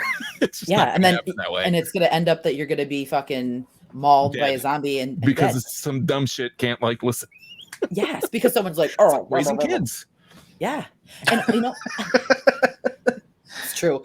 Another part of that is like entrapment too, like being stuck at that, like being confined to one space, and like obviously like you don't want to stay there, but like you want to go someplace else. But where the fuck are you going to go in a situation like that? Like you have no idea where there is to even go. Hopefully there's the military, because that's always who we should be falling back on. Yeah. No shade towards any people that have served. I appreciate your sacrifice, but just as a thing, it's like not the military, but the people that are above them that I don't necessarily trust. Yeah. That's another level of scary. Right. Realistic horror. Yeah, like that's. Yeah. Well, that's a good pick, because that one really freaked me out when I was little too. And I waited a while to watch that one, and now it's just like classic. Yeah. And John and I talked to David Weiner, who did that In Search of Darkness. Mm-hmm. And he brought up that he likes the Savini version better, like the updated version of it. And it's like, I see that, but I think they both have the merits. Yeah. It's the Savini version is a very underrated movie, but with all due respect to David, I can't agree with that statement at all. So. Yeah, but well, he's not wrong either. Right. I mean, if I go back and watch one, it might be the Savini version, just because I have seen the Romero version so many times. Right. It's nice to have like a different take on a story that that's not done horribly. I'll be like the devil's advocate and say like credit to, but I love Fauci. I love Zombie and like the whole Gates of Hell trilogy. Like I love his take on zombies because he makes it Yeah. like Does he have a zombie punch a shark? Yeah. That's one of my favorite scenes ever in It's a horror. great scene. Like I love the music too because the music is so like intoxicating. Like when it starts to get that beat and you're like, really embrace that like Italo like disco kind of feel for zombie movies and shit. Yes, and then you have like his wavy hair flowing, and he's like fucking eating the shark, and I just, and then that one chick's scuba diving with her tits out, just very like, as you do. Yeah, it's a very like Not gonna argue with that. Odd scene that works. I love it. Okay, so off of tits to my number 2. I'm going with the Mothman Prophecies, 2002 with Richard Gere. Oh my God, what's her name? I haven't seen that in a long time. That movie had such an effect on me the first time I watched it, and I was terrified to be alone. Just like the premise, the shots with the red eyes when he calls, Ingrid Kolb calls him and does the book. Like just the whole movie was so fucking creepy, well done. And it was somewhat minimalistic. Like you didn't see too much, but just all the shit that was happening. And you felt like that impending doom and like, I don't know, him and Deborah Messing, that whole scene when she gets in the car accident and when she's looking up and the drawings. It's just such an effective, and I love Mothman. I am a huge fan of Mothman, but that is kind of like the one of those comedic movies. take on Mothman, but yes. Sorry. That's all right. I'm used to it. Mothman Prophecy is one of those movies, like you said, that you don't think about like not seeing the title character or the villain or the antagonist or whatever you want to call him, it, he, she, it. Like you barely see anything, but it's like the impending doom, like you said, the creepiness, the gloom that hangs over the whole story. Yeah, it's really oppressive, and that's a great pick. That's like it's heavy and super creepy. Yes, and like you see the stages of grief. You know what I mean? Like you see them happy, and then how everything just pans out, and then he gets that connection with what's her name? Is it Bonnie? Is it Bonnie Hunt? She was in Ozark. What's her name? She was in Jumanji. What is her name? But you see like their relationship kind of unfold. Laura Linney? Laura Linney. Why am I saying? Who did I say? Bonnie Hunt. They're both blonde. Okay, that's probably the connection. But I don't know. The scene that got me was when the teens were in the car making out, and he had like the red eyes, but they reenact the story, and they said how tall he was, and it's when the light and that tall figure with no head was walking towards the car, and it kind of was like loud noise, and it faded out. I don't know why, but that fucking when I heard the noise, it just I got goosebumps. It was so creepy. Where does that take place? It's New England somewhere, right? It's no, it's I think it's Ohio. Is it really? Point Pleasant, Ohio. I'm not going to Ohio ever again. No, and they have like Mothman Prophecy. I'm going to Ohio again. They have Yingling. We don't have that here. You guys don't have Yingling? No, those assholes don't. That's why I have a Michigan beer channel, because we don't have Yingling. Yeah. What? I wish I could send beer, because I would like send you guys care packages of like you can. You just don't tell them that it's beer. You tell them that it's oil or soda. We're like 45 minutes from the border. Believe me, I've made several trips down there for beer and for. You can get Weller in Toledo too, which you can get it here, but you're going to pay like stupid. It's a $25 bottle of whiskey. Yeah. I find it here. It's about $125. What? That's for like the bottom level one. For like the next step up, it's like $500. It's stupid. So I'll take the trip to Toledo. Where I used to live, we had a duty free shop, and a lot of the liquor was like super cheap. Yeah, I've been in airports a lot recently. The duty free shop is really slacking. I'm pissed off about it, but damn, that's a story for another podcast. So. Well, all right. So now I think we are on to our number ones, our gold medals. So, All John, why don't you kick us off? So I've talked about this one at length. You have talked about this movie at length, and Sean has been along for the ride, and he's talked about this at length as well. This movie freaked me out more than any movie I can think of, and I saw it when I was young, way too young, at the right time of year. It is the 1978 movie Halloween. Yes. So I saw this movie right around Halloween when I was a little kid. We had some asshole who walked up and down the street dressed as Michael Myers, which freaked me out after I saw the movie. Before I was like, who's this dude with a white face? This is stupid. I saw the movie, I was like, Captain Kirk. Yes. Yeah. William Shatner. Right. I saw the movie and I learned what tension was for the first time. Mm-hmm. It has the most absolutely flawless, perfect score in a movie. Yes. That just from start to finish is just masterfully used to not only enhance every single scene where that score drops, but just crank it up little bit by little bit by little bit. And the thing that really creeped me out, I mean, Haddonfield is a fictional city, but it looks, I mean, I grew up in suburban, Michigan, not far from Detroit. Yep. Sean, similar. You're on the East Coast now, not that radically different when you're in the Nope. suburbs and stuff. Haddonfield is basically any Midwest city. Like Yeah. it really is. So when I was a kid and, go let the dog out and I'm like looking around like, oh God, he's like Yes. totally freaked out by this movie as a kid.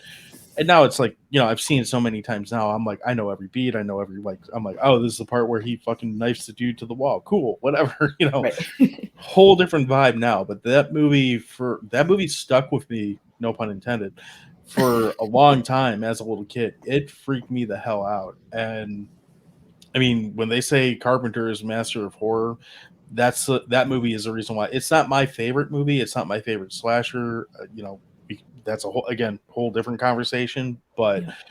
it is the one movie in the slasher genre, which is probably my favorite subgenre of horror, that managed to, well, I guess Texas Chainsaw too, but it really managed to terrify me at a whole different level because it felt so plausible. And I'm not going to Texas anytime soon, but I do live in the Midwest, so Right. it felt a lot more realistic to me. It's so like it's such a simple concept. Like you don't know why this guy, is breaking out and what's the urgency to get back to where he was. And like you said, like when you're standing outside and you just feel that feeling of being watched, like him just standing there is so fucking scary because he's so brooding and like, oh, I love it. Yeah, and it's. Go ahead. I'm sorry. Well, I was just going to say that's one of the things in the movie. There's just when John and I talked about it, there's so many shots where the person talking is in focus or whatever, and the person he'll be just in the background. They'll just have like a white face somewhere in the background. You're like, what the fuck? Seriously? It's so creepy. Yeah, it's just and the thing with Carpenter and Halloween is there are so many. It's just a masterfully told story. Like he has accounted for everything. Like I think when John and I talked about it, I brought it up. Like there's this random guy got killed. Oh, he had coveralls or whatever. Oh, this random store got robbed. It had a Halloween mask. It had rope. It even comes back in Halloween 2, like right at the beginning, where like, why is this other shithead dressed like Michael Myers? Like, oh wait, yeah, he's not dressed like Michael Myers. It's just this random mask that he got at. And by the way, rest in peace, Ben Tramer. But yes, fucking Dr. Loomis being all crazy. Right. No, it continue. I'm sorry. Well, it's just and just the Halloween costume, like the Michael Myers mask and everything. Mm-hmm. That wasn't like you always saw Jason Voorhees. You saw a lot of Freddy's, on Halloween and stuff. But Michael Myers, it's like the hardest mask to get done right. Yes. To like find a real good Michael Myers mask is like it took all the way up until 2018 for them to get it right again. So, and even I love the distressed. So I love the distressed version in 2018. Like I think that makes the most sense because of the difference in time. But I love like the crisp white mask of 78. I hated Halloween Kills, but I loved the flashbacks with his Chris mask and like Dr. Loomis, because I think Dr. Loomis, the other thing too with Carpenter, I just have to say it real quick, is that he created such perfect characters for this movie. Like you got Loomis, you had Nurse Marion, you had Lori, Annie, the girl, you know what I mean? Like Sheriff Brackett, everyone just seemed like perfection in the movie and like everlasting characters. They're all believable. Like they all like, again, Friday the 13th fanatic. So I'll use my favorite franchise as an example. Mm-hmm. There's no way that there's a mini Tom Savini just hanging out in the middle of the woods making these flawless replicas in a movie that Tom Savini happens to be doing the effects for. That's not logical. Right. You know, there's no way that like, oh, we get to camp, every single person who happens to be legal age, with one exception in Friday the 13th Part 2, is going to go get naked now. Like, that's not how life really works. Everyone in this like small town in Illinois is like, okay, the sheriff kind of knows everyone around. At that time, that's kind of plausible. That's what people were like. It's not like that now, but really, I'd say up until the mid 90s, that's kind of how things were in towns like that. There's like this real basic rudimentary understanding of who everyone is and how they know each other, and it's believable why they all know each other, why they're acting the way they do around each other. And these are mostly really young actors and actresses that are pulling this off too. It's not like, I mean, yeah, Donald Pleasant's in there, but it's not like you have like Robert De Niro in there playing like the sheriff or something like that. That's like a seasoned actor. That would have really made it weird. So, yeah, like super weird. Greater. Yeah, right. That's possible. You're talking to me. Like to Michael. Myers is walking to me. Myers is walking up the street. He's just like, I would love that. Yeah. You. You know what? I should say we'd be remiss if we didn't talk about the Rob Zombie Halloween 2 lost the fight with a weed whacker mask. That was pretty epic. I don't want to talk about it because I that and the fucking Rob Zombie's wife on the white horse. Yeah, well, like, please explain how that makes any goddamn sense. You want a movie that's worse than Black Devil Down from Hell? Watch Halloween 2 by Rob Zombie. So. Seriously, the only don't besmirch Black Devil Doll. I just complimented Black Devil Doll. I'm going to say one thing. I've never seen Black Devil Doll. Good. I want to. I mean, Black. Hang on, Devil. Oh, good luck. Doll. I from have Hell. To now. You have to add from Hell. Yeah, there's a movies. newer version called Black Devil Doll, and it's similar, but you got to watch the original. You know that I have to now that we're talking about it because I need to know. But no, you don't. Wait, what were we just talking about? Halloween. I know. I know, but before Black Devil Doll. Rob Zombie. Oh, the only good thing out of I get so distracted. The only good thing out of Rob Zombie's 2 was I love the scene, and I'll only give him credit for the scene when the guard outside of the hospital and they're playing the Moody Blues and it's Nights in White Satin, and it's like that whole scene. That's the only part I tolerated out of the whole movie. The rest of it is, in my opinion, garbage. I'll give his movie 2 compliment. Well, I guess Taylor Maine is absolutely fine as Michael Myers. I have no problem with what he was as an adult, brutal, over the top. He was fine. Like aside from the fact that they gave him dialogue, which is a whole different problem. Anything that was bad about him in that movie was not his doing. And I will say, I think was it Scout Taylor Compton, or maybe I'm flipping those somehow. No, you're right. If you're gonna recast a role like Laurie Strode, the things that Rob Zombie had her do aside, she did about as good in that role as you could expect for a young actress trying to go to fill pretty big shoes. Yeah. I think if there was a better director behind it, it would have been even better, obviously. But I don't think of all the things I have problems with in those movies, she's not one of them. I didn't mind her as Laurie, honestly. I thought that she was decent. For me, exactly what we're talking about now with what makes Halloween scary, what he did to it completely kind of like canceled that for me. And I Mhm. I didn't really want a backstory. Like, I don't mind the 2 story, 81's 2, and I don't mind H2O's story. And I like 18's. I like the H40 story, since we're chopping it all up. So they weren't related. They are related. I like those connections. I don't like the backstory of the bad family. And I don't like the backstory of him being like as brutal as he was. Like, Michael Myers is scary because of his presence, like the shape to me. Sure. And I'm not saying like, you know, I'm glad other people appreciate Halloween for Rob Zombie's take. That makes me happy because at least they're introduced to Halloween. But do you know what I'm saying though? Like, I'm trying to make a positive out of it. Like, I'm glad that you enjoy it because I fucking hate it. That's fair. So, But, you know, like, the thing about Halloween that's super scary is John Carpenter went to a psychiatric facility and watched a boy that had like lifeless, you know, black eyes. And that's where he got the inspiration for Michael Myers. And I think that's terrifying because that exists.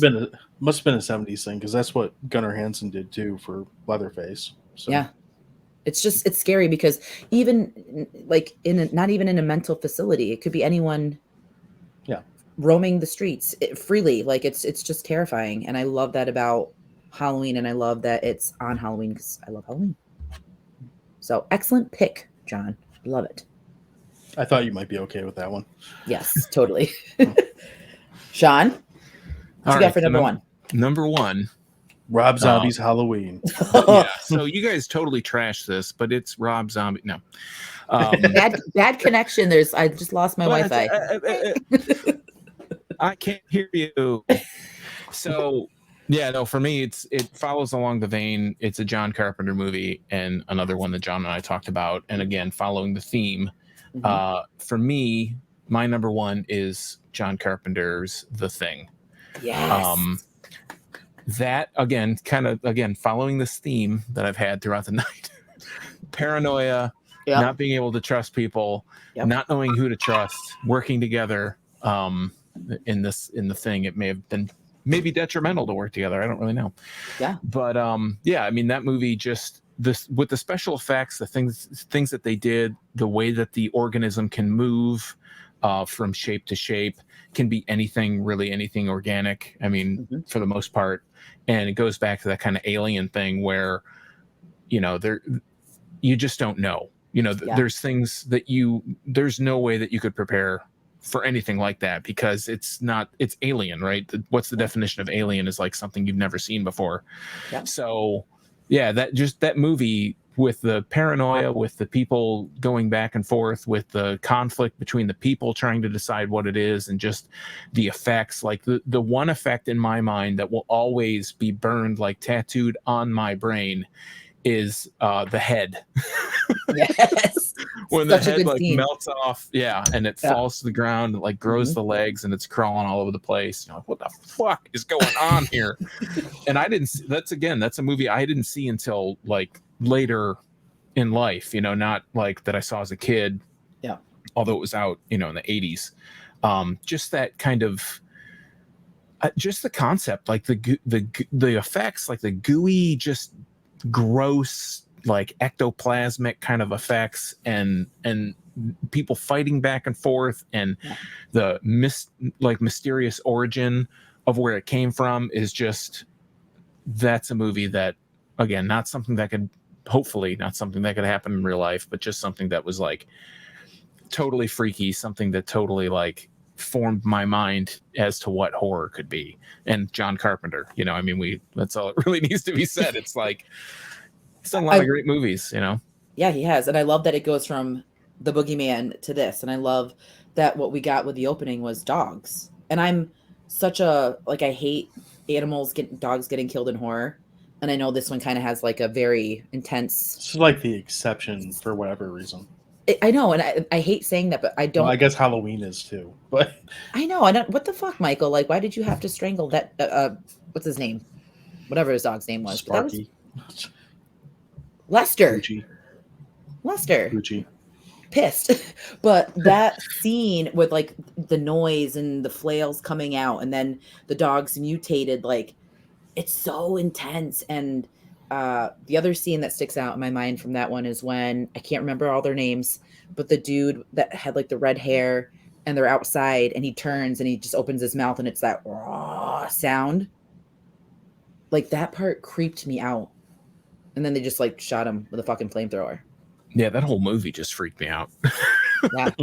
It's such a good pick. Like John said with Halloween, you've watched it so many times that it's like, it's not as bad. You become desensitized to it, but it's still one that's like, no, this is really fucked up. Like what's going on here? Who can you trust? Who can you not trust? And I feel like with that movie, you can go back and rewatch it and try and like work your way backwards, or you can try to. I mean, you might not really come to the conclusion or be able to figure it out, but I have never seen the sequel. I haven't seen, or the prequel, I guess. I haven't seen.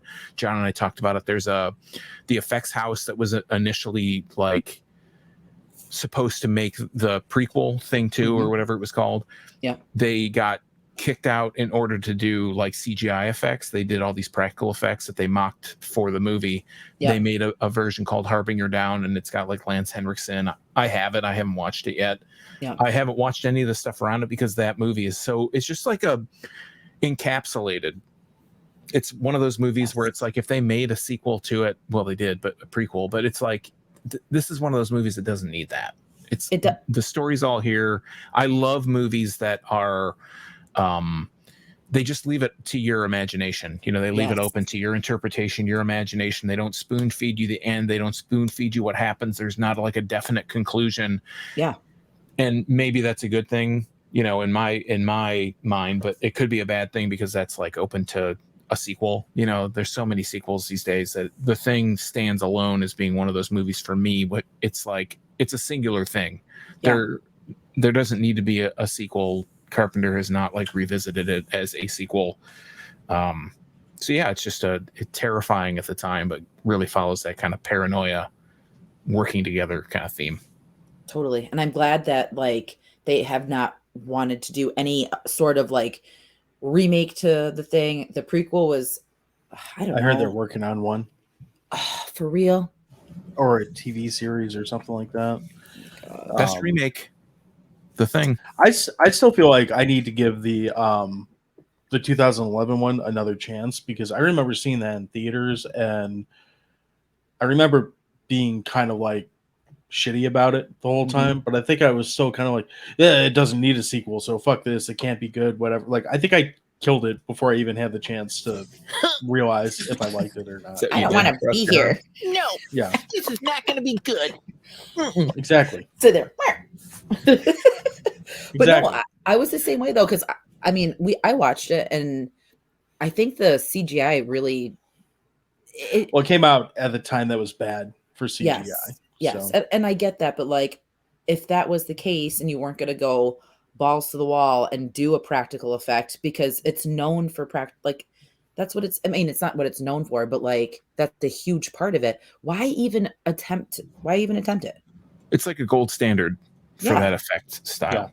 Yeah, like just don't touch it. And like now, we're seeing it heavily with like Terrifier 2, and I'm praying we get more practical effects back in horror. It seems to be the one place where it fits.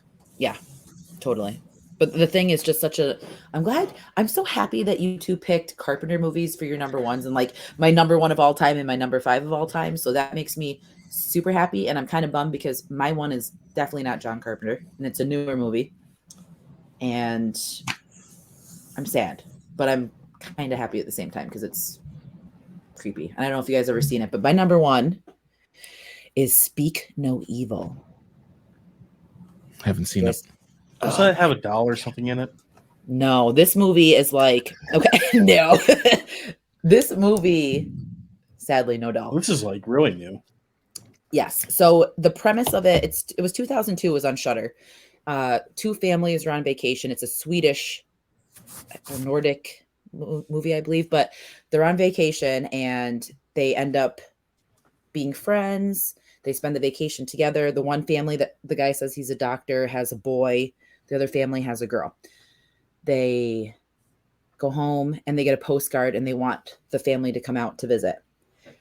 chaos fucking ensues through this movie, and there's no blood, there's no jump scares. It's just trusting people, boundaries, speaking up for your. It's just like I can't even just. I explained it to Greg because I watched it by myself, and then I had to, when the credits rolled, I turned the TV off and sat in silence for 15 minutes because it affected me that bad. Being a parent played a huge part in it because there's just these elements where, what would you do in this situation? My heart was beating out of my chest. I was sweating. I was panicking. I sat up in bed. I was like, oh my fucking God, like freaking out. And it's so sad. Like there's no happiness to this movie. It's just super Sounds depressing. like something Sean would like.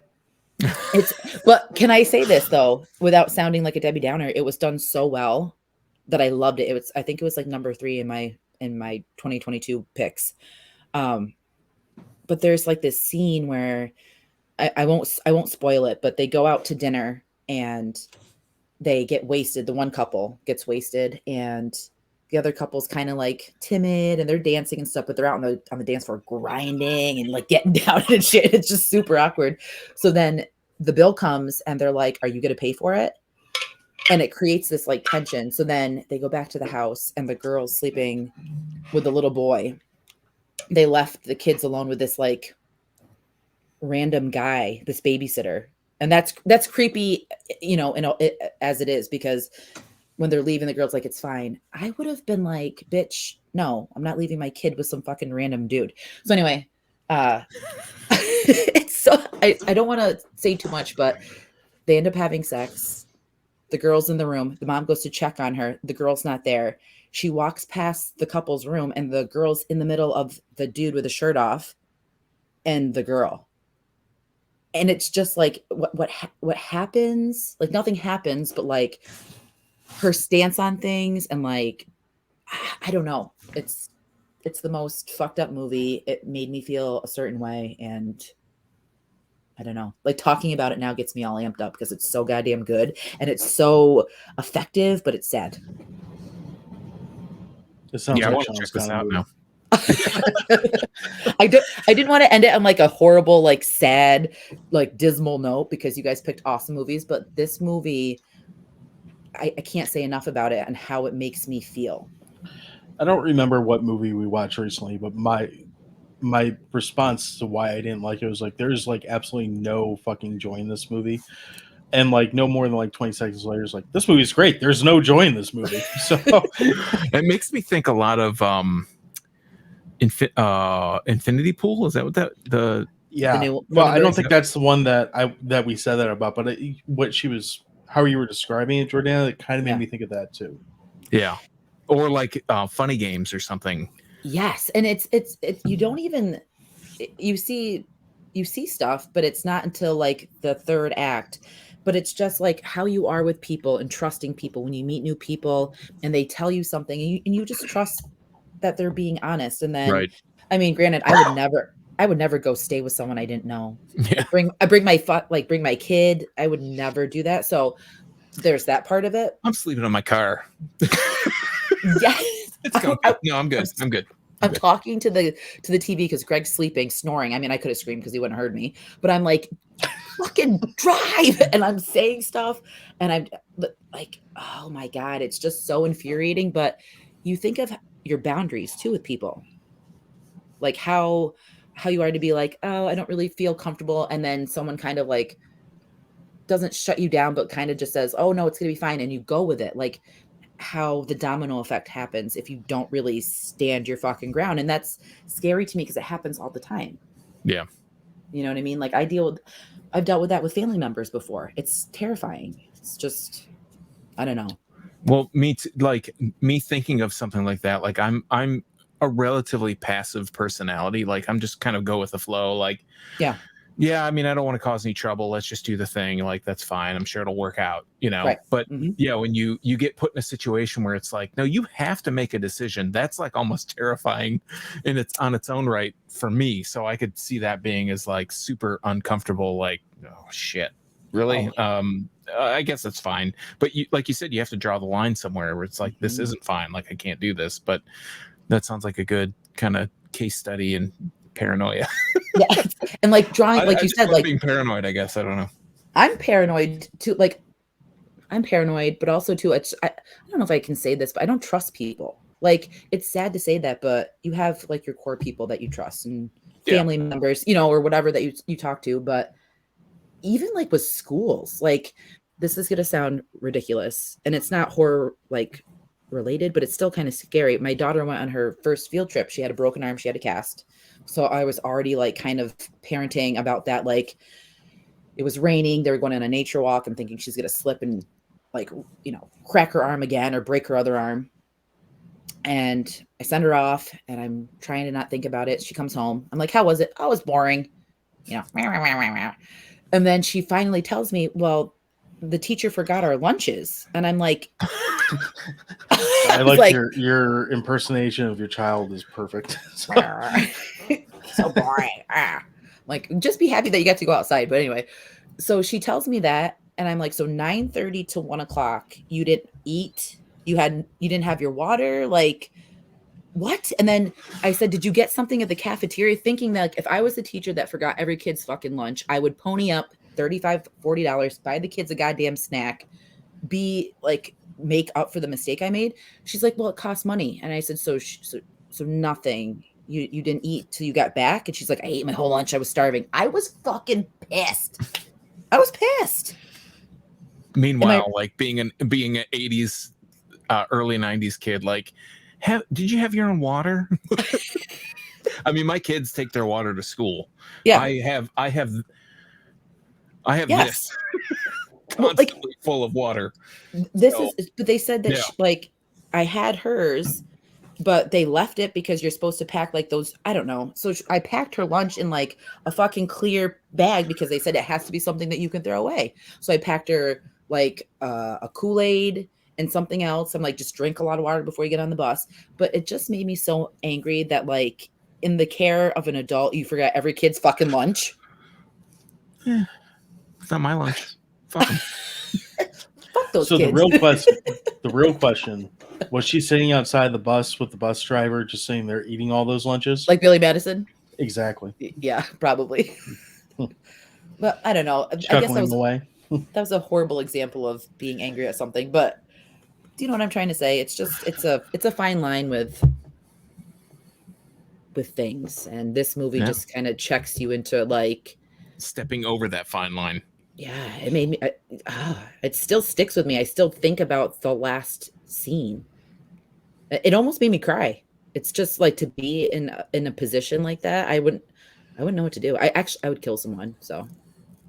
And I think watching a movie at different points in your life, you know, you watch it as a kid or whatever, you watch as an adult, you watch it as a parent, like even, you know, your life experiences really play into how a movie affects you. Like I know a lot of the movies that we've all mentioned are formative kind of year movies. You know, mine were more like early adulthood or whatever. John seems like they were probably a little bit younger. Yep. I don't know about you, but they sound like they were younger for you, except for this last one. Yeah. But it's like, you know, when you watch a movie at a different age, like I just saw Across the Spider-Verse or whatever, the Spider-Man animated movie with my kids. And, you know, you see it from the lens, like the parent, like movies where parents are talking to kids and you're like, you know, I don't mean to get all emotional about it, but you're just kind of like, man, my parents never said this shit to me. Am I a good parent? Because I say stuff like this to my kids, but my parents never said shit to me, and I turned out okay. I just watched creepy fucking movies all day, you know, like no big deal. My dad specifically was like, here, watch Evil Dead, you'll be fine. So, here, watch this movie and shut up. Yeah. Pretty much. You'll be a man. It'll put hair on your chest. But like it's everybody shaves their chest these days. Ugh. That's a whole nother topic, but it's even like too like the parent angle, but even just for someone that you love, you know what I mean? Like, because I know that there's people that don't have kids, but maybe like a like what you do for your animal or what you would do for your brother or your sister or just any person that you care about. Taking care of a parent or, yeah, it just for puts sure. it puts a lot of shit into perspective, and it just makes another like huge thing is how scary the fucking world is.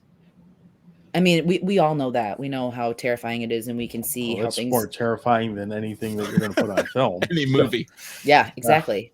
So, but I would be, if you watch it, I'd be curious to see how you feel, like get your reaction, because I don't know if I'm being I have a feeling it's going to be an episode in the not too distant future now. Well, if you're looking for a guest ever, I mean, I'd come on and talk about it. All right. Yeah. There's several topics that you're probably going to have to come on and guest about. So it's just no lives. None. I'm not doing that. We've already killed that. So. I know. I'm sorry again. But yeah, so I think that those were awesome picks. I hate to leave it on a sad, dreary note, but there's I'm that. smiling. Well, now I'm going to do a new that's segment. Sad for me. So the viewers, the listeners already wanted to ask you guys questions. Oh, damn. I know. So who are these assholes? Yeah, really. Why are you talking to these turds? You can at them. I'll at them afterwards. But the first one is funny. It's from Kale. I don't know if you guys know him, Kale Daly. He goes, his question is, why does Jordana crush on Art the Clown so much, and does Greg get jealous? Yeah, I want to know that too. What is wrong with you? I love him. He's like the most lovable clown. I don't know much about how Ronald, feelings and stuff like that work on women, but isn't humor a admirable quality? So it's one of my top qualities, but I just think as much as Art the Clown, people are like, oh my God, he's brutal. I think he's fucking great. I think he's just such a breath of fresh air. And I think that he is bringing something back to the horror community. So, I mean, they say that like the best way to a man's heart is through his stomach, right? Doesn't Art the Clown eat some like bullshit? Like, doesn't he eat somebody or some shit? I mean, he saws a chick from her vagina to her stomach. So there you go. That could work. So I think I know I mentioned this when we did our Terrifier 2 episode with you. I'm kind of in between you two. Like, I know you love Art, Jordana, and Sean, he's a clown, so he's on your shit list instantly. Yes. I still think that Terrifier is exactly... I don't think the horror genre is dead or gone or anything like that by any stretch. Like, that's a silly comment to make. Yeah. But I do think that the Terrifier franchise, Art the Clown, and Damien Leone specifically, is exactly what that horror is lacking right now, because it's showing that you can take a small budget and make a phenomenal product. And for all the things that you could say good, bad, or indifferent about it, there's a lot that's achieved in that movie for a fraction of the cost of what so many other movies fail at doing at a much bigger level. So I completely agree. I think that my hope is with Terrifier, and it will probably take a couple years for us to see if it happens, that it opens the door to other smaller independent filmmakers that say, well, I could saw a woman in half from the vagina to the gut too for you did it for $5,000, I could do it for $4,000 or whatever. I don't know. Just whatever the case is, like it's bidding on the vagina. We already went through that part of Hollywood. We don't need to do that again. But sure. I think that's what I would like to see come out of Terrifier, and I think that's why, although I'm firmly in the middle on it, like I don't love it, I don't hate it, it's fine. Yep. I think it opens the door for much more things to come, for better and for worse. Yeah, I don't know what the fuck is wrong with people, but I was looking at the horror subreddit and like, looking at like, oh, what's this movie I should watch, blah, blah, blah, or what's your most terrifying, horrifying, horrific, whatever. And all these people comment all like, oh, Art the Clown, Art the Clown, Art the Clown. I'm like, you fucking cocks, assholes. Sorry. I was going to use another derogatory term, but like. Did you say cocks or cucks? I said cocks. Oh. Like, either way, what's wrong with you? Art the Clown, man, let's get rid of this guy. But I agree with John. Like, if it brings in more like new ideas, new, just new ways to do things that we're not just looking at the same old, how Right. many sequels. I'm like the biggest opponent to sequels. Like, let's just get new ideas. Can we just get some new ideas? And as much as I don't like Art as a character, I do appreciate, even though Damien Leone is like a edgelord to the max, he's like the grandmaster edgelord. Like, let's get some new ideas in here. And I think for, just to say it, I feel like horror is a genre where there are a lot of ideas. Right. We see a lot of the tentpole, like, Doesn't mean they're good ideas. That's true, but we see a lot of the high profile movies getting sequels, horror, but there's so many independent horror movies out there that are obviously not sequels, that it's just like they're pushing boundaries and we just don't hear about it. We don't see Yeah. them. And it's sad too, because like, don't get me wrong, like obviously the money is in, like the big budget productions, Blumhouse and all those types of movies, and that's fine. Sure. But like, I want something different than that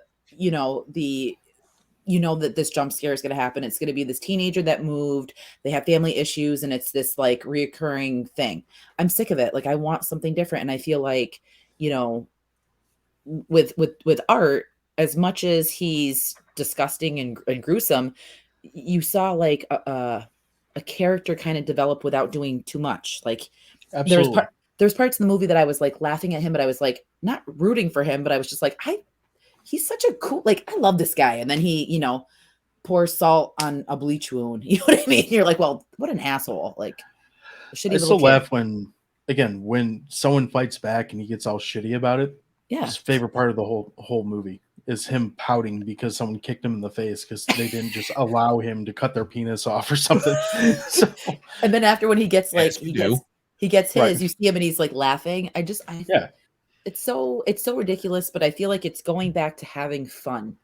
There's not like a message, like an undertone, something it's trying to convey. It's just like, let's have fun in a movie again, and let's kind of have it be not taken too seriously and bring a spark back. Because honestly, Yeah. all these movies are so like sad and depressing or so repetitive. And yeah. Formulaic.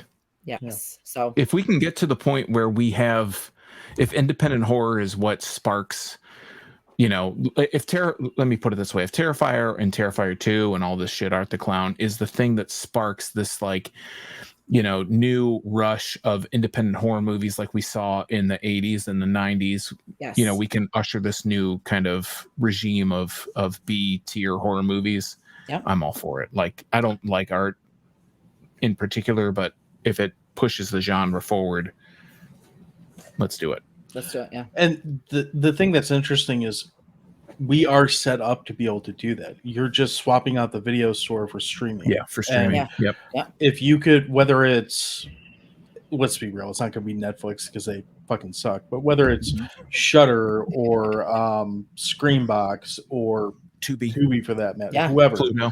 Tubi is killing it. No pun intended. Tubi is, they are. But I mean, whoever it is, like, if I would love to see it in a place where it's like, we're putting them here and you don't have to go subscribe to 20 other things. That would be ideal. But the fact is, like, there's a way to do it right now. I have no idea how movies make money on streaming, and it sounds like they're not, but that's not my concern. There's a way to do it, but we really are set up to have the like next version of the video store era.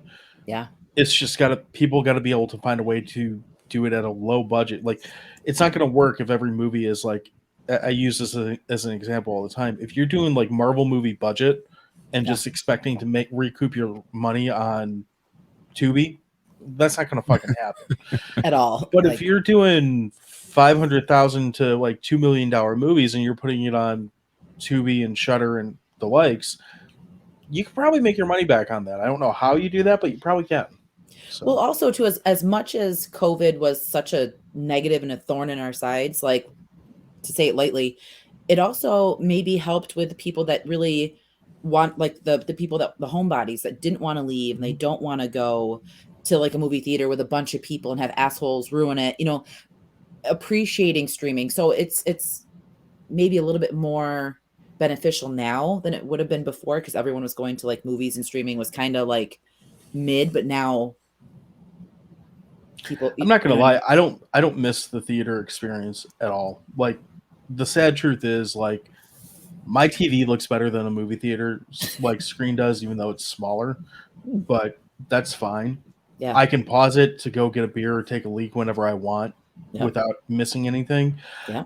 And unlike when I went to see Scream 5, and Scream's the only movies I still see in theaters because I don't want it ruined before I get a chance to watch it. Mm-hmm. You know, I'm sitting there and there's like one other person in the theater, and here's Ghostface like stabbing little Jenna Ortega like right at the beginning of the movie. Mm-hmm. And here comes some dick slap walking in and looks at me and goes, "Is this Scream?" Like, no, this is Jurassic Park. So, like, what do you think? What do you? Yeah, that's one of these. Like, come on. So, if only there were this group of people that would talk about these movies in, I don't know, like a video or an audio format that could help me curate what I wanted to watch, it would be golden. Yeah, it would be a good thing. Okay, so that's a perfect. Crack that town. I think we get to do plugs in a minute. So I don't know what you're talking about. You can plug all you want. So, but leading into, we're talking about, you know, Art the Clown and his possible opening for the horror genre. Bella, Slasher Crave, asked, what slasher villain character do you think should have like deserved their own franchise or a couple more movies? Like any singular. Jason needs another 13 movies at least. It's time for him to make a comeback. I agree. Mm-hmm. I would have liked to see more of The Burning, which I know you're a fan of. Yes, Crapsy. That would have been good. Let's see. I know we got 2 movies, but I would be fine with more of The Driller Killer. Yeah. That would be a fun one. Choice. Yeah. Let's see. What else? I wouldn't have mind. I like The Prowler, like, or like, yeah. Maybe like I don't know how Intruder could be like but Intruder was so goddamn good for like an 80s horror slasher. I wish that there could have been more of those because they were done so well, but maybe it's a good thing that there was just one of them. Trying to think of more off the top. Eric. The Clown? No. Phantom of the Mall. Eric's Revenge. Oh. Gotta have more Eric. I don't think I've ever seen that. Is you being serious? I mean, yeah. I mean, it's called Eric's Revenge. Phantom of the Mall. Eric's Revenge. Eric's Revenge. You got to have more than one. Oh. I mean, who else is going to throw Morgan Fairchild out of like a 3rd-story window onto a scale model of the mall and get impaled on it? I mean, we got to see more of that shit. Pauly Shore's in this? Oh, maybe. It's mid-80s. It's been a while since I've seen it. I don't remember Pauly Shore, but I'm sure I wouldn't be surprised. Wheezing the Juice. Ooh. Juice. Okay. Well, I'm going to put that down on my list. Eric. It's like Phantom of the Opera, but he lives in the mall. And he kills people, like, horrifically. Fuck yeah. I'm for that. That would be... How could you be against it? I'm not at all, and I haven't even seen it. So, I would, you know, what I would want to see is a collector, the third part of The Collector, because I just watched The Collector and The Collection, and those are amazing. They're so underrated for slashers. Have you guys seen that one? Mm-mm. Oh my god! Oh my god! You need to go to Tubi, and you need to watch. You need to watch it like. I go to Tubi a lot. So. Read the Tubi. Go to Tubi and watch it. I was so shocked on how goddamn good it was. And at the end of it, Greg and I were like, holy fuck, like that was such a good movie. I'm like, how come? And we looked and it was like 2000. Hang on, Collector. Can I spell Collector? 2000 and no, 2009. So like early 2000s. That's why it's so goddamn good, because it's not like a newer movie. They actually, they have a final guy, a great character. I don't know. It's just so underrated and it's not talked about. And it's one of the best slashers that I've watched. We need more movies with Jacob from Kill Switch. I love that you have Eric agree. and you got Jacob. So Kill Switch Hey, is a brother. bad Steven Seagal movie where our Steven Seagal voices can't. Steven Seagal's chasing 2 serial killers in this movie. Is it 2008? Something like that. But Steven Seagal kills like 5 times Yes, more people than anyone else in 2008. this movie. 2008. Oh my god, the picture of him, he's like his lips pursed and he's like, Yeah, it might be. Brother. It's one of our best episodes that we did was talking about that stupid ass movie. so more Kill Switch. Got it. All right, we'll put that on there. All right, and then the last question is from Designs by Jessie Lynn. I love her. She's great.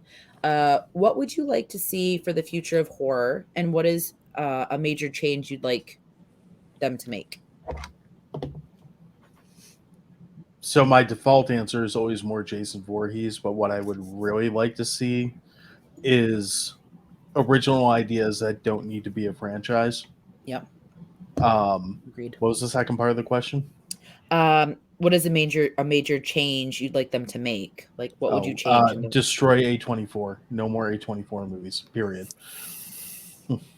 I mean, they've got A20. I don't want to derail this into A24, but there are some good A24 movies. They just go a little bit too highbrow. Yes. Pinnacle of A24 films is Tusk, the Kevin Smith vehicle. No, I mean, they just. I feel like there are too many movies that are trying to be highbrow that are like not. Yeah. So let's just call a spade a spade. Let's just be like, hate to use the word, but let's be authentic. You know, like, please. And A24 just doesn't seem like it's. And it's not like A24 is making the movies. No, but like, okay. It's curated. A24 though, saying Tusk is one of my favorite because it's so obscure and it's crazy. It's crazy, but I would rather watch that than. I'd rather watch that than Men or than Bodies, or the problem I have with A24. And I'm all for like horror movies. I mentioned earlier, Dawn of the Dead's my all-time favorite horror movie, and it's very heavy on social commentary. So I'm not against that. But when Bodies is the perfect example. And am I the only one here who's watched that, or I don't know? I have not watched it, and I will not watch it just because I can't. I haven't seen it. So I'm going to spoil it then because I hate this movie so much that I don't care that I'm spoiling it. I was actually okay with the movie up to a certain point with about roughly 20-25 minutes left in the movie. And this character just goes on every single, like, I hate using the word triggering, but every single cliche triggering, like, this is why I hate the youth of this country and why I'm like, where is fucking Art the Clown when you need him? Like, every single person in this movie needs to fucking die horribly. And they kind of do, but not in a way that's satisfying. And by this point, you're so pissed off that this rant happened that you're just like, fuck this entire production company. Like, if you're going to make a social commentary, hire a writer that knows how to do it in a way that's actually intriguing. Don't just beat me over the head with it. Exactly. And it's not shoving it down your throat and you're actually like entertained by the movie. And then you have that lingering yes, exactly. Men, that movie infuriated me so goddamn. I was so mad that I refused to watch it. I saw the title. I was like, nope. I know I'm going to be pissed off if I watch that. There was a couple of times in the movie where there was these shots that I was like, okay, just visually it was nice, it was appealing to the eye, but then as soon as it started going and it was the general gist of what was happening, I'm like, this is fucking bullshit. Like, I don't need a movie to tell me like men are the worst. And I'm not saying that I think that men are the worst, because no, but like there's women that are assholes. I mean, like, let's be real. Like, I don't know, I can't. Humans are the worst, but men are pretty high up there. You know what I'm trying to say? I also want Final Summer to finally come out. Like, I'm sick of waiting for them to give me a release date. Put that movie the fuck out. What is that one? It's some slasher movie that's got a really awesome poster, but it's been on the festival scene for like 2 years now, and like every 6 months they're like, news coming soon about a release. I'm like, yeah, okay, you said that like 6 times, but if you just like search the movie Final Summer, like, Is that the skull, like a yeah, skeleton head? Yes, I've seen that, and I yep, really would like that to come out too. Um, you know what's a movie that I really enjoyed that had like a social commentary, but it wasn't that bad. It was kind of funny. Was Kevin Williamson's Sick, the guy that did yeah. Scream? I mixed feelings about that. Like, it was a good movie, Hmm. but Kevin Williams needs to stop trying to remake Scream and being so fucking Kevin Williams. Because there's several points in that movie where I was like, audibly like, oh, of course there's 2 fucking killers, or of course it's a Kevin Williams. Let's go Kevin Williams it up a little bit more. I was the same way, but I appreciated it because it was I don't want to say it was mindless, but it was like you kind of knew what you were getting into because it was him. I Mhm. appreciated like I appreciated the movie because it was just like I'm all for like mindless watches, like Texas Chainsaw 2022. Everyone hated that. Everyone shit on it. I loved it because Oh, I haven't. That's the Netflix one, right? yeah, and Yeah. of course, I feel like everyone that hates movies, I love them, and then if they love them, I hate them.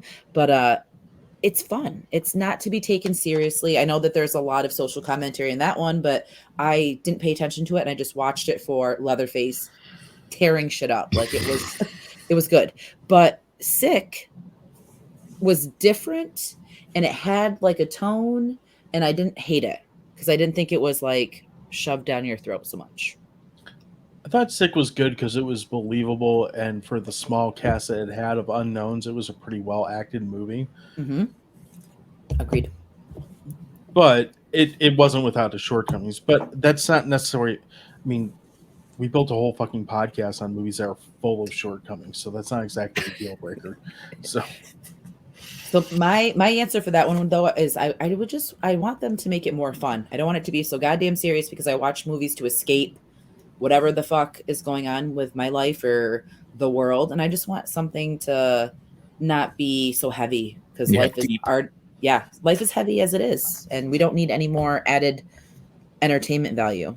So I mean, going along with that kind of idea, I would love to see more movies, horror movies, where it's not just like a person, yeah. or slashers in particular, where Hmm. it's, I think that just kind of having it be mysterious, there's not like within the first 20 minutes, oh, it's just this guy, it's just this thing, this guy, this person, this woman, whatever it is, Yeah. this one thing doing whatever it is. I feel like it's more scary to be like a fish out of water, Right. where you're like the one that is, am I the sane one? Because that's like the scary part of it. Everyone else is crazy. I'm the one that's like reasonable about this. Let's explore that. That Yeah. I find that to be like like I said, fish out of water is just when when everybody else is spouting all this bullshit and you're like, I have to be the voice of reason. There's Yeah. something wrong with this picture, and that's terrifying to me Right. personally. Yeah, that's a good point. Like that would be awesome to see. You know what was a good one? Like you didn't really know what was happening until like midway was I don't know if you guys saw it, The Rental on Netflix. Mm-mm. I haven't seen it. I It's feel really like good. Netflix doesn't have enough like really good horror. They don't, and this one it was kind I of feel like like Netflix doesn't have enough really good. Period. they Hey, don't. American Gladiators. We're going to talk about it. Yeah, I know. Like the bump ba bump bump bum. Yeah. Really? Like Yep. or reruns or like No, they have new? like a documentary about it. Oh, We're going to talk about See, it. they do good at that. They don't have yes. I don't want to spend a lot of time bitching about them. Anyway, we need to bring back creature features too. That's another thing that's been missing. I want like a Kraken movie.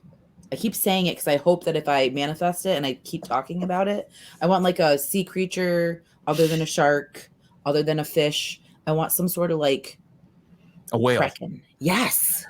This is gonna I was sound joking. really. Well, I don't know, something. Give me a It's gonna whale. sound really I'll watch octopus. it. Yeah. It's gonna sound really counterintuitive, but I want bad creature movies like Chud or Seed People or whatever, where it's just Yes. some random guy like I know Sean saw this. Jordan, I don't know if you ever caught this one, but how great would Cocaine Bear be if it was just some guy in a suit running around being nuts as opposed to being a CG bear? Like, I Yeah. just want that level of like low budget, like stupid entertainment. Tomfoolery. Yeah. Yeah. I haven't seen Cocaine Bear. I want to, but like, I don't know. I It's a I good see all answer. like meth alligators or meth alligator. Oh, I've got those all queued up. Cocaine shark, cocaine Yeah. barracuda, Crack cocaine raccoon. cougar. Yep, that one's Crackoon. Yeah. Raccoon. Yep. Like, oh my God, like so ridiculous, but I'm all for that. Or even like street trash, like those types of movies. Yeah. Bad taste, like ridiculous 80s movies. Like I want that, but I feel like they wouldn't be appreciated now. No, they'd probably be vilified and be told that they're culturally insensitive or something and like blacklisted. So Exactly. It's sad. It's sad, but let's hope that it takes a positive turn where we want it to go. we're getting more Leprechaun movies, so that's a thing. Oh, Why not? the other Why thing the too hell is not? more slashers in space. John and I, we've talked about that. Absolutely. We need Every like fucking slasher needs to go. Ghostface Yeah. in space has a great ring to it. yes, Leatherface in space. Mm-hmm. That's I'm- true. Today, I just This want to share time the that. face is in space. Yes, give me. I would go to the movies to watch that. Like I would. I would go to just to listen to the guys like, how come I can hear the saw in space? You can't hear anything in space. Like, shut up. Why can't you hear anything in space? I don't know. I'm not a scientist. I don't know these things. Are you sure? I go to you for all my science information. Well, that's a problem. So Yeah, this is not a credible source. right. Your post has been removed, but well, this was fun. I'm glad that we got to do this. Thanks for being my first for my little segment piece. And thanks to everyone that submitted the questions. So I mean, I'm glad that you guys hung around for this long and we got to talk. I could probably talk to you guys for another 2 hours, but we won't do that to the listeners. Why don't you guys tell me what's coming up for Dewey Podmonster? What do we have coming up? So our next couple episodes, I think End of Days is lined up to be next, and then we have Maniac Cop coming out in the next couple weeks that we've talked about. Yep. Which was, I remember that being liking that way more than currently, but that's fine. As Sean mentioned, we're going to be talking about American Gladiators, and we've been toying with the idea of doing a wrestler theme month, kind of like what we've been doing with. We did a whole month. We called it Crummy Movie March, which was really one of the best months of like terrible movie watching that we've done. But we've been talking about doing a wrestler theme March a month and just calling it Wrestler Mania. So if anyone's listening to this and wants us to do that, please give us feedback. That would be great. But there's so many great, terrible wrestler movies out there. But generally, we, I don't know, we're just kind of circling the drain and doing our normal thing. So we don't do a lot of planning. We kind of talk about it like the week before, and we're like, what should we watch this week? Yeah, that's the way to do it. Like, I feel like formats are fun, but like no real like set is even better because it makes it more entertaining and more fun. I feel like it's sporadic. We have mutual friends that have talked to us about like going on their shows and stuff, and I've seen their schedule like all the way out to December. I'm like, I don't know what we're talking about like on Monday. So like, what are we talking about this week? So yeah. But yeah, we kind of play it by ear. Best way to really see what we're doing is just follow us on social media, Twitter and Instagram, especially, even though I don't know, we might or might not be shadow banned on Twitter. I never really know what's going on that app anymore, but those are where we're most active, but we're on pretty much every social media thing at DeweyPodMonster that we can be. And then there's always our website, which is crap.town. And it is a website, by the way. Yes, it's real. A lot of people don't know that I've been there. .town is a website, but we have crap.town. I love it. And I will include all those links in the description below. So make sure you are following them, tuning in. Great content, great people, love them to death. And yeah, I'm glad that we got to finally get together and do this. Yeah, Do it was it really again. cool. Yep. So Yes. We'll definitely come back next time for something a little bit more. I mean, it really wasn't that deep, but lighthearted. Maybe we'll do like the best space slasher movies. I mean, there's only like 5 of those. But still, we could Short list. we could still talk about it. Quick episode. Yeah. Right. Oh, all right, guys. So please like, subscribe, rate, follow these guys. Follow me if you're not already following me, please. And yeah, until next time, everyone have a good night. Take care.